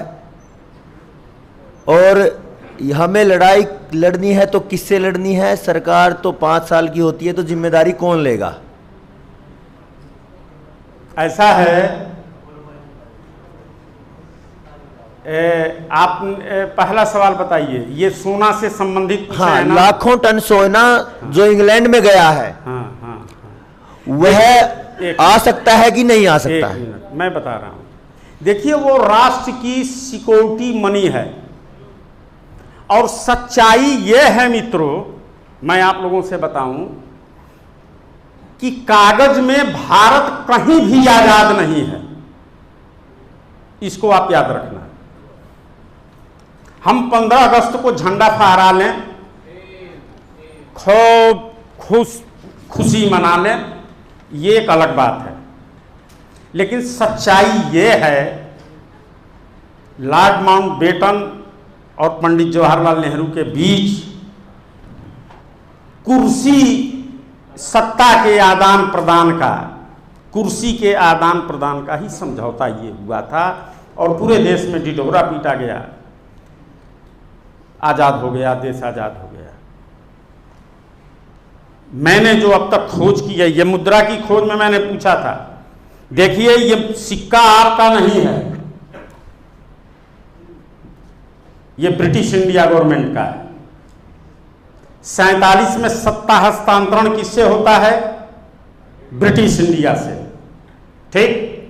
मुद्रा किसका आ गया? रिपब्लिक का। हुआ क्या? सिर्फ फोटो हट गया, और वो भी क्यों हटा? तो देखो, ये 45 तक आधा चांदी देते थे, 50% इसमें चांदी है और 50% सोना है, जो 1939 के बाद यानी 40 से 45 तक जो सिक्का ब्रिटिश इंडिया ने निकाला वो 50-50 था। पहले तो 8% था, अब इसमें क्या किया कि 50-50 कर दिया, आधा चांदी और आधा गाय। और जब नेहरू जी को दिया तो लोहा उठा कर दे दिया 47 में, ये भी जो था वो भी गाय। ये कैसे हुआ और इन्होंने कैसे स्वीकार कर लिया? और वहीं से ये 47 से ही भारत की बर्बादी शुरू होती है। 47 के पहले भारत पर एक नए पैसे का कर्ज नहीं था। आज लाखों करोड़ रुपए इस देश पर कर्ज है। मैं ये कह रहा हूं, जो आपने सवाल किया है गोल्ड का, देखिए इनसे तो कभी भी आप आशा मत कीजिए। ये जो सरकारें 5 साल वाली हैं और बहुमत वाली हैं और क्या क्या वाली हैं, अभी इनसे हम आशा नहीं कर रहे हैं। ये जब परिवर्तन होगा तो भाई तो हमारे देश का है, हम उससे लेंगे, ये तो हम मानेंगे ना। ये साफ सुन लीजिए, ये छोटी मोटी बात नहीं है, ये कोई छोटी मोटी बात नहीं है कि हम बर्दाश्त कर लें। हमको तो सुन के गर्मी आता है। वर्मा जी, ये बात क्लियर नहीं हुई, किससे लेंगे, जिम्मेदारी कौन लेगा? किससे लेंगे उसकी पूरी लिखित है, दस्तावेज है, किस डेट में कितना लेकर के ये गए हैं। वर्मा जी, जी मेरा निवेदन आपसे ये है, वो जिम्मेवार कोई संस्थान, व्यक्ति कोई तो बनेगा ना, मतलब परिवर्तन होगा, जवाबदेही इसको इम्प्लीमेंटेशन में कौन लेके आएगा, जो देश में व्यवस्था चलाएगा और बाहर बात करेगा? कोई तो टूल आपने कल्पना किया होगा। तो कोई तो आएगा। मैं मान लिया आजाद, आप आएंगे, आप सरकार में आ गए, मतलब जिम्मेवार तो वही होगा ना? क्यों नहीं होगा? हाँ, मतलब यही लेने के लिए आज भी वो जो देश का प्रधानमंत्री है उसकी जिम्मेदारी बनती है। हाँ, ये देश का रुपया है, वो मांगे। यही संजीव जी ऐसा नहीं मानते, मैं इसलिए क्योंकि आप नीति में साथ हैं दोनों, तो कन्फर्म करना चाहता था। मतलब आप तो मानते हैं ना? देखिए पहले बात सुनिए, वो कभी भी देगा नहीं आपको, वो तो यही कहेगा कि भाई वो तो पेपर करेंसी की बात थी और 47 से इतने 100 साल हो गए, हम कैसे दें। लेकिन हमारा जो काम है मांगना, हम कैसे मांगना छोड़ देंगे और देंगे क्यों नहीं? हम मांगेंगे लेने के लिए ना। आप सही कह रहे हैं। मैं तो सिर्फ जो संशय था ना, कल यही क्वेश्चन मैंने संजीव जी से पूछा, उन्होंने कल्पना से बाहर कर दिया कि सरकार नाम की कोई चीज नहीं है आपके देश में, ये भी बाहर वाले तय करेंगे। तो परिवर्तन आपने ये कह रहे, तो सही किया, एकदम उन्होंने सही किया। परिवर्तन के बाद भी आपकी बात, परिवर्तन के बाद जब व्यवस्था वो सब खत्म हो जाएगी। हाँ, मतलब परिवर्तन के बाद तो ऐसी कल्पना संभव है ना? हाँ, क्यों नहीं संभव है? Thank you. क्यों नहीं संभव है? हम बिल्कुल संभव है। ये बताओ आप लोग, अकारण दूसरा देश दूसरे देश पर जाके कब्जा कर लेता है, समझा ना? जो बेदिमागी लोग हैं, जो सत्ता के शीर्ष पर, वो सब क्या करते हैं? जैसे मान लो चाइना ने, सुनने में आता है कि भारत का हड़प लिया, चाहे भारत ने उसका जबरन हड़प लिया, तो भाई ये तो जोर जबरदस्ती हुई ना। हमारे पास तो उसके सारे सबूत हैं। अगर हम मांग रहे हैं तो ये बहुत बड़े हम गुनाहगार हो गए। भाई तो हमारा फर्ज है, हमारे देश से लेके गया है, हमको मांगेंगे और बिल्कुल मांगेंगे, हम छोड़ेंगे क्यों? वर्मा जी एक बात तो स्पष्ट हो गई। हाँ। चले कि जैसे आपने घड़ी का उदाहरण दिया है, हाँ, हाँ। बहुत अच्छा उदाहरण है। तो जो रुपया सबसे पहले आपने बताया कि शेरशाह सूरी ने बनाया है, हाँ। तो हम क्या ये मानने के जो माप बनाया वो शेरशाह सूरी ने बनाया? नहीं, माप पहले सुनिए, जो स्टैंडर्ड लिया ना शेरशाह सूरी ने, हाँ। नाम तो दिया रुपया शेरशाह सूरी ने, हाँ। लेकिन जो स्टैंडर्ड है 1 तोला हाँ शुद्ध चांदी, हाँ, ये स्टैंडर्ड कोई आज का नहीं था, वो हजारों साल पहले से चला आ रहा था। अच्छा, चलता आ रहा था। हाँ, तो स्टैंडर्ड वही लिया, मतलब स्टैंडर्ड में कोई परिवर्तन नहीं किया, बनाया पहले सिर्फ 1 तोला जो चांदी था, अच्छा, रुपया नाम दिया, शुद्ध था, वही लिया और उस पर नाम अपना करवा दिया। देखिए, नाम किसका शासक कब कब रहा है उसकी पहचान मुद्रा द्वारा ही आज भी होती है। इसीलिए इस मुद्रा को भारत की संप्रभुता माना जाता है। ये कैसे माना जाएगा कि इनकी मुद्रा है? अच्छा, मैं सिक्का तो चलता आ रहा था, रुपया नाम उसने दिया। हाँ, रुपया उसने नाम दिया। जब ईस्ट इंडिया कंपनी आई तो उसने ईस्ट इंडिया कंपनी रुपया नाम दिया। आप देखिएगा, मैं सिक्का आपको दिखाऊंगा, ईस्ट इंडिया कंपनी रुपया उस पे लिखा रहता है।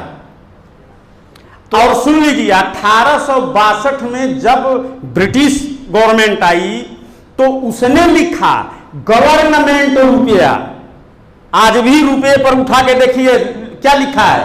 गवर्नमेंट रुपीस, गवर्नमेंट रुपया लिखा है किसी भी नोट पे, सिक्के पे देखिए गवर्नमेंट रुपया। ये गवर्नमेंट रुपया चल रहा है 1862 से। ब्रिटिश इंडिया गवर्नमेंट जो आई तो ईस्ट इंडिया कंपनी रुपये का सिर्फ नाम बदला और सारे उसके स्टैंडर्ड वजन सब कुछ ले लिया। 1800 है एक्ट में लिखा हुआ है और वो वही सिर्फ नाम बदल दिया, नाम कर दिया गवर्नमेंट रुपीस, और तब से वो आज भी चलता है। इसमें जो आपने एक उदाहरण दिया कि 1970 में 200 रुपये क्विंटल गेहूं थी, हाँ, तो हम ये भी मान के चलें कि वो 200 रुपये भी वो भी जाली थे, वो भी मतलब असली तो वो भी नहीं दे रहे थे उस टाइम पे भी जो चल रहा था। देखिए हाँ, एक ही बार ये सोने को पीतल नहीं बना दिए, धीरे धीरे धीरे धीरे उसका अवमूल्यन किया गया। कब कितना % किया गया ये सब हमने RTI के माध्यम से उनसे मांगा है, लिखित में है हमारे पास, सब कुछ है।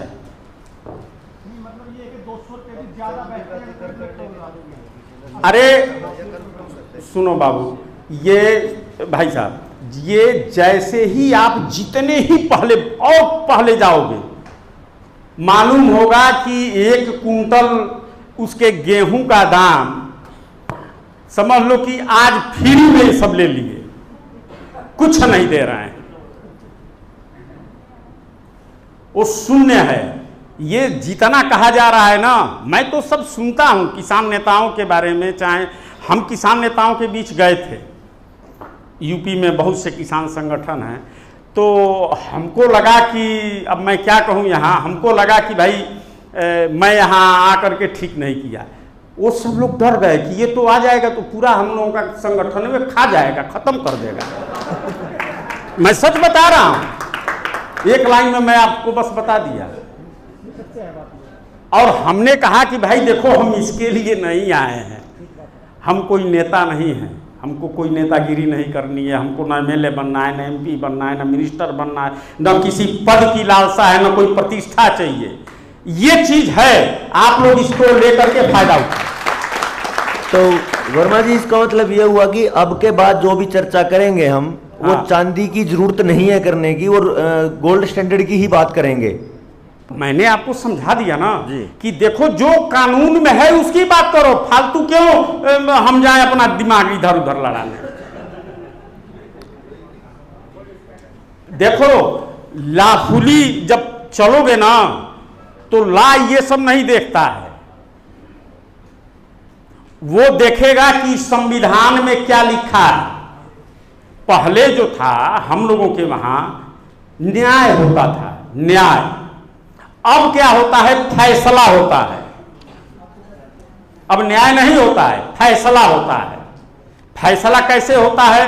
तो जो IPC CRPC की धाराएं हैं, आपराधिक धाराएं, अब संविधान और उसके देख करके कि इसमें इनको क्या सजा निहित है, इनको क्या देना है, तो वो जो मोटा पोथा है उसी में उनको फैसला देना है। तो अगर मैंने उसको अध्ययन किया तो ये पाया कि भाई इसके अनुसार तो हमको चांदी उदी का अभी इस समय नामे ही नहीं लेना चाहिए। हाँ, दिखाने के लिए कि भाई देख लो, ये चांदी भी चला था, ये सोना भी चला था। आप अगर ये सब नहीं होता तो आप विश्वास करते? अब तो डीजल ला रहे हैं ना, अब तो ये भी कुछ दिनों तक मिल रहा है, बाद में ये भी देखने को नहीं मिलेगा। अब हम लोगों के जो आने वाली पीढ़ियां हैं, 2-3 पीढ़ी बाद, ये सब कभी नहीं देखने को मिलेगा। अगर ये ऐसे चलते रहे तो इसीलिए तो बल्हारा जी की जरूरत पड़ गई।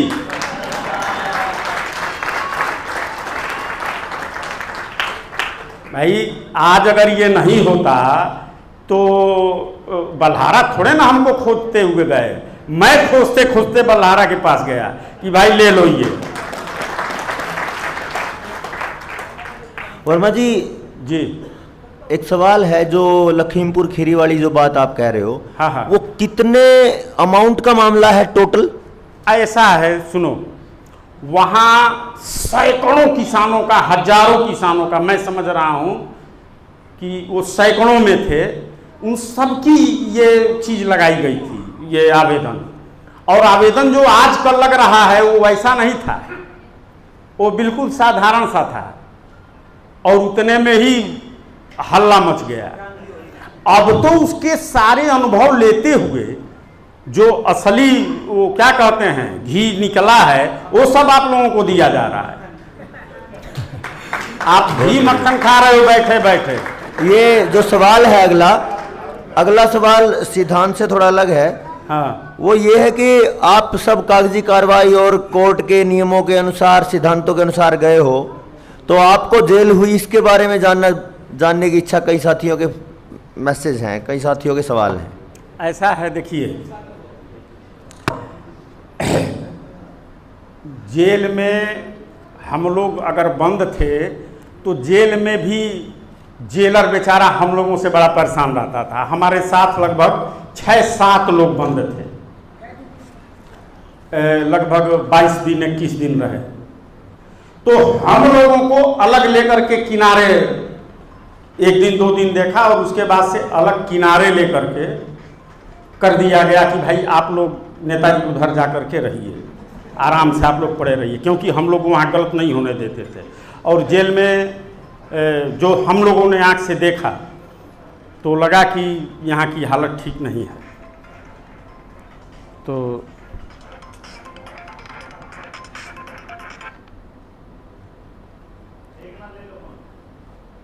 हाँ, फोन ले लो यार, साइलेंट है तब भी इसको रखो, अपने पास रख लो, कोई आए काट दो। तो मैं ये कह रहा था कि जेल का अनुभव बहुत सुखद रहा हम लोगों का, सिर्फ कहने का जेल था। और पूरे जेल में ही भाई ये सही बात थी, हम लोग जेल में भी आते थे, कैदी सब बैठते थे, उन सबको बताते थे, अरे सर ये बात है, अरे आप कहाँ थे। हम लोग आश्चर्य में पड़ जाते थे कि यार ये सब कैदी हैं, और वो सब बैठ करके खूब सुनते थे। हाँ नेताजी, अरे ये तो बहुत बड़ी देश में लूट हो रही है। हम लोगों ने कहा देखो ये सब जितने बंद हो यहाँ, ये सब तुम लोग निरीह हो, बिल्कुल बेदाग हो, वो तो मजबूरी में चले आए। ऐसा करो अब ये जेल हम लोग खाली करवाएंगे, और इस जेल में रहने का जो असली हकदार है उसको आना है अब यहाँ।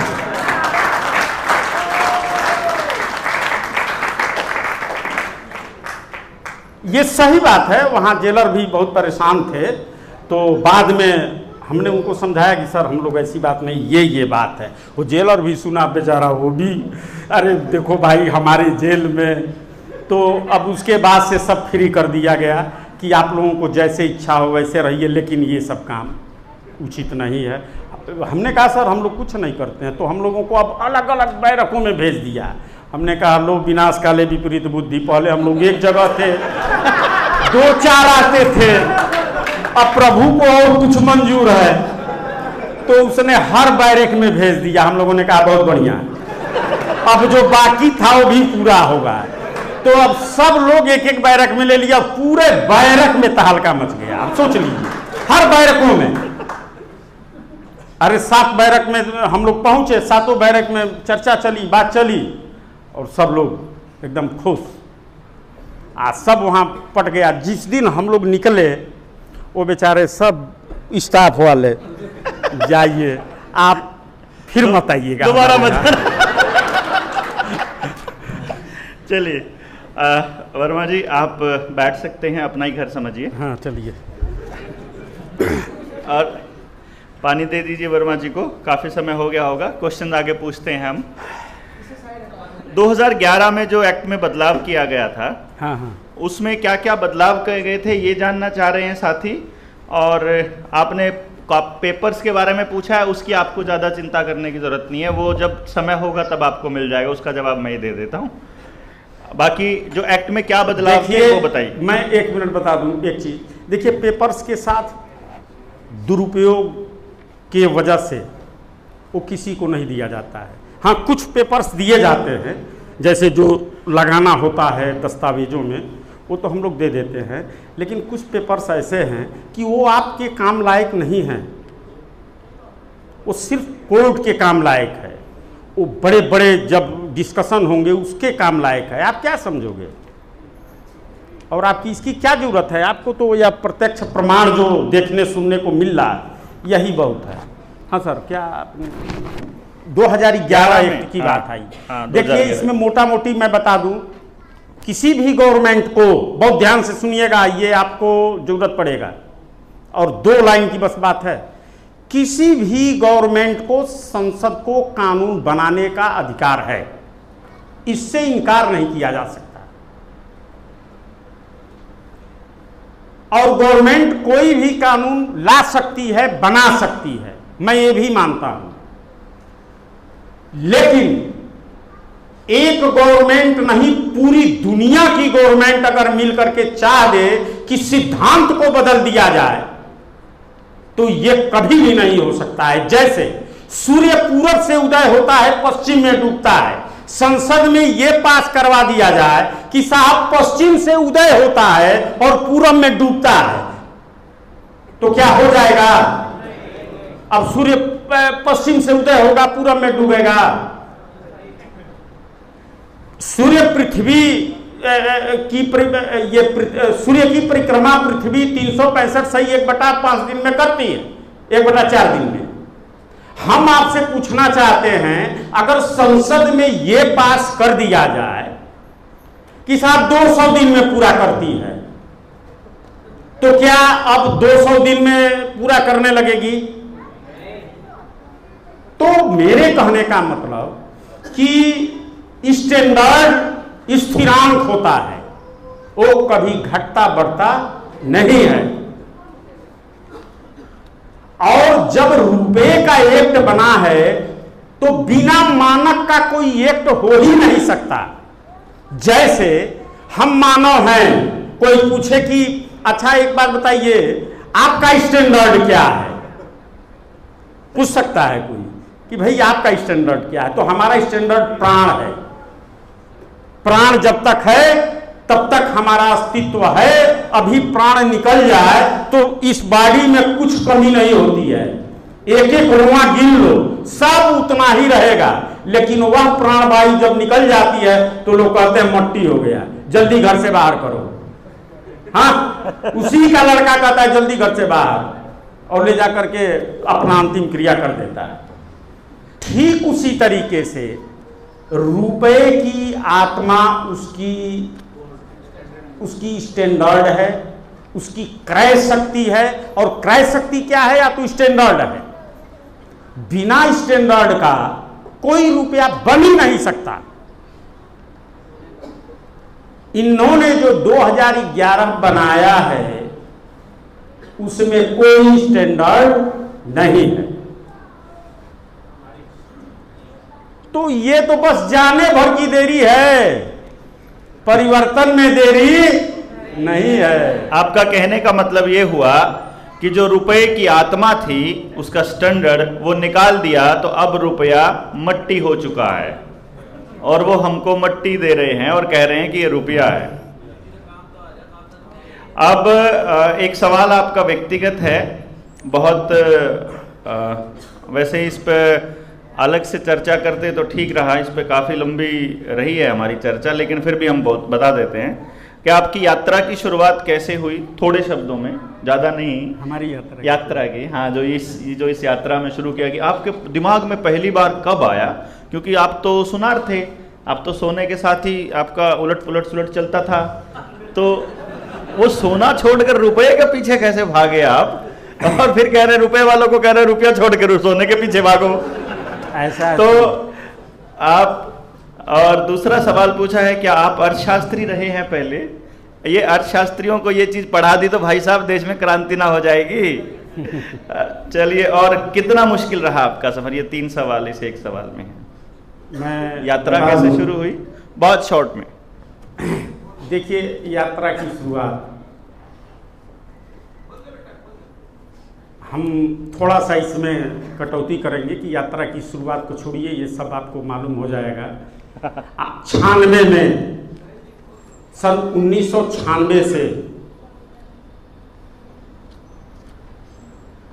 ये बात आती है हमारे सामने, और 2000,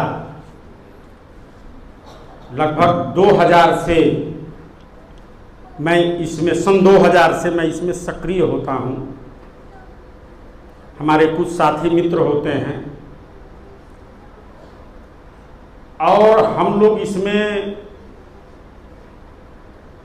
मेरा उसमें कोई बहुत ज़्यादा भूमिका नहीं था। मैं सच बता दूं, उस समय मेरी भूमिका बस यही थी कि मैं आर्थिक रूप से मदद करता था उन दोस्तों का जो इस काम में निकले थे, क्योंकि मेरी अपनी सराफी की दुकान हुआ करती थी, आज भी है। वो सब भाई लोगों को मैंने दे दिया और अपने अब जोगी बन के घूम रहा हूँ। तो यहीं से शुरुआत होती है और वो मामला हम लोग किसानों का, ये सब लड़ाई नहीं लड़ते थे, हम लोग किसानों को लेकर के लड़ते थे और उसमें ये रिसर्च बहुत पुराना था, लेकिन हम लोगों के पास कोई दस्तावेज नहीं थे।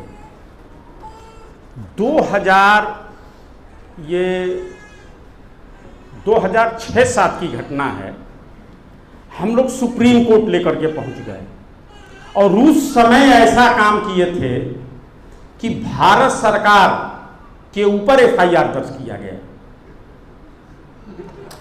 और उसमें थाने से लेकर के, देखो उस समय हम इसीलिए कहते हैं कि हम लोग बहुत कुछ ऐसा काम कर दिए हैं जो आप लोग अभी 100 बार सोचोगे, और हम लोग उसको कर चुके हैं। वो FIR पहुंच जाती है, वो थानेदार देखते ही कहता है यार ये सब क्या लाए हो, हम ही थे क्या? हमने कहा भाई ये हम किसी हिंदुस्तान के किसी भी थाने में किसी के खिलाफ भी FIR कर सकते हैं, तो आप ले लीजिए। और ये हुआ था सीधी मध्य प्रदेश में, एक मित्र थे, उन्होंने कहा नहीं मैं अपने यहाँ कराऊंगा। हमने कहा ठीक है आप ही कराइए, सभी मित्रों की ये हुई कि ठीक है आप कराइए। वहीं से हुआ और वहाँ से अब वो कहा कि देखिए जब तक हमारे ऊपर के अधिकारी SP इस पर आदेश नहीं करेंगे तब तक हम नहीं मानेंगे। वहाँ हम लोग गए, SP अवाक रह गया, कहा कि आप लोग आदमी हैं कैसे, आप लोग अपना पहले ये दीजिए, आप लोग कहाँ कहाँ के हैं। तो कोई यूपी का निकला, कोई MP का निकला, कोई कहीं का निकला। अब उसने हम लोगों पर जांच लिख दिया और महीनों दिन लगे, हम लोगों की जांच हुई कि ये लोग आदमी हैं कैसे। तो वहाँ थाने से हम सभी के थाने से रिपोर्ट गया कि नहीं ये लोग ठीक ठाक हैं, कोई इनके ऊपर धारा वारा नहीं है, ये आपराधिक टाइप व्यक्ति नहीं है। लेकिन वो भाग गया SP, उसने आदेश नहीं किया। फिर हम लोग CJM के यहाँ गए, CJM भी भाग गया। फिर हम लोग हाई कोर्ट गए, हाई कोर्ट में हमारे ऊपर 200 रुपये का जुर्माना होता है, हम लोग उस 200 रुपये को भरते हैं। फिर उसी हाई कोर्ट में चैलेंज किया जाता है, फिर वहां से वो आर्डर करता है जज कि ये 200 रुपया हमको वापस कर देता है जो दंड लगाता है। हाँ सुन लीजिए, उस दंड को वापस कर देता है और फिर वो आर्डर नहीं करता है कि हमारा FIR लिया जाए। जबकि हम लोग वहां इसलिए पहुंचे थे कि भाई कोई भी हमारा FIR हो, आप कोई आवेदन दे किसी अधिकारी को तो उसकी हैसियत है, कह देगा मैं नहीं लूंगा, फिर उसको वो कुर्सी पर नहीं रह सकता है। भाई तुम ले लो, मत इस पर कोई कार्रवाई करना, उठा के फेंक देना, कम से कम ले लो तो ये तुम्हारा दायित्व तो बनता है। लेकिन हमारा वो लेकर के थाने में जस का तस वैसे ही पड़ा था और हम लोग इधर हाई कोर्ट तक पहुंच गए और हाई कोर्ट के जज भी सुनने के बाद, क्योंकि वो हो जाता तो उनकी सरकार गिर जाती। अब देखिए वो पहुंचा supreme court, justice AK Mathur और लोकेश्वर सिंह पंता, जो मैं आप लोगों को बताता हूं। उनके खंडपीठ में, वही वो केस था। और अंत में जैसे ही शुरू हुआ तो उन्होंने कहा कि आप लोग जो कह रहे हैं बिल्कुल सही है, मैंने आपका FIR आपकी पिटीशन देखी है, बिल्कुल सही है, बट SLP इज डिसमिस्ड। अब हम लोगों को भाई हमारा जो मित्र था उसको आ गया गुस्सा, आप जाट हैं, वो आप ही। अच्छा, इस पे जब उन्होंने कहा कि द SLP इज डिसमिस्ड, तो अंतिम अस्त्र हम लोगों के पास था, वही निकाला गया, यही सिक्का, और उनके सामने रख दिया गया कि श्रीमान इसमें कौन सा असली रुपया है और कौन नकली रुपया है, जरा हमको दे दीजिए, कौन वैध है और कौन अवैध है, ये आप हमको दे दीजिए। और वो लोग एकदम चुप हो गए, और उसके बाद जो हुआ मैं यहाँ मंच से नहीं बता पाऊंगा। बस समझ जाइए, वह एक सुप्रीम कोर्ट की गरिमा है।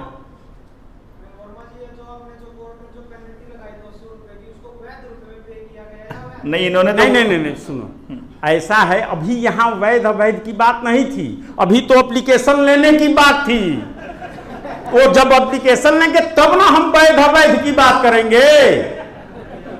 उसी डर से तो सब सुप्रीम कोर्ट तक नहीं लिए, तो हम लोगों ने उसका रास्ता चेंज किया। अब ये बताओ, ये कोई कर्जदार है, अब वो जब पहुंचेगा कोर्ट में तो वहां भी कह देंगे क्या कि नहीं हम नहीं सुनेंगे, वहां तो सुनना पड़ेगा ना। कर्जदार की बात तो लेनी पड़ेगी उनको। वो तो हम सामूहिक रूप से गए थे, अब तो उनको लेना पड़ेगा। कहां तक बचेंगे? उस समय जब हम लोग गए थे तो ये दस्तावेज जो इस समय है, उस समय हमारे पास कुछ भी नहीं था जी,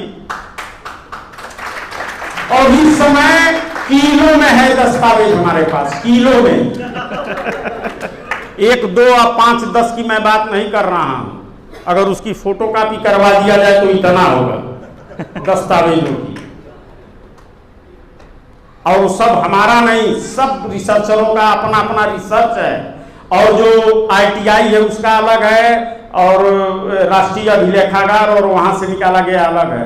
पूछिए, एक जगह तो इनको मैं लेके गया था RBI के अभिलेखागार में, और हनुमान जी जैसे इन्होंने पूरा वहां से उठा लाया, कहा नहीं सब चलेगा। हमने कहा चलो तो ठीक है, आ गया है, सब आ गया है। तो कहने का मतलब ये कि हम कागज के मामले में पूर्णतः तैयार हैं, आप लोग उसके लिए निश्चिंत रहें।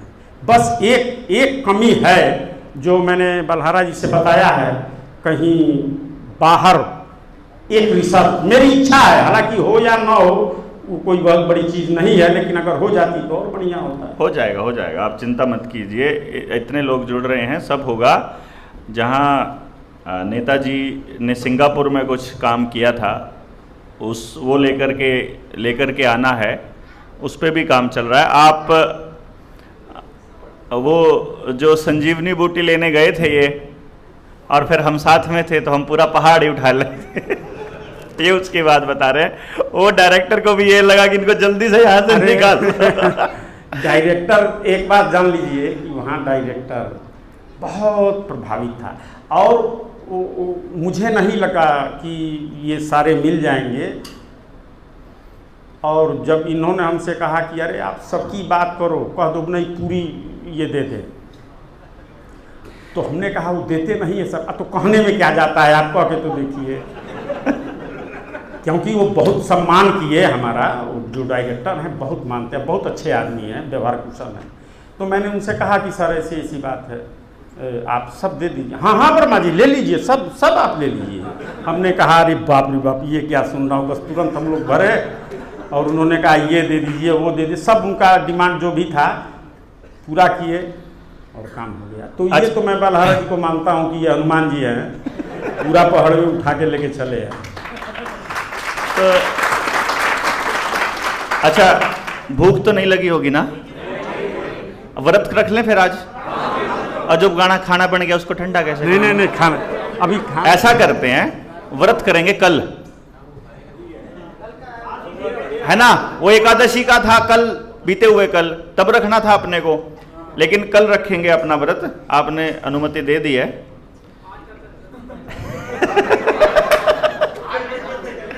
आज आप खाना खा करके आएंगे, अभी जितने भी सवाल बचे हैं सारे सवाल लेंगे, क्योंकि ये 7 दिन रखने का मकसद ही ये था कि किसी का भड़क नहीं रह जाए, बस सारी भड़क मिटावांगे, जितनी बात हो सारी निपटा के जावांगे, और जब तसल्ली हो जाए फिर तो हंग हला दोगे जब बात। और आप सोचो इनकी PIL रिजेक्ट करके कितनी बड़ी गलती कर दी उन्होंने है? हमारी जब 1 लाख एप्लीकेशन पर्सनल जब दर्ज होंगी तो इनके किस तरह पासने पाटेंगे, इसका अंदाजा लाना मतलब कितना मुश्किल है। आप सोच भी नहीं सकते कितनी बड़ी क्रांति आपका इंतजार कर रही है।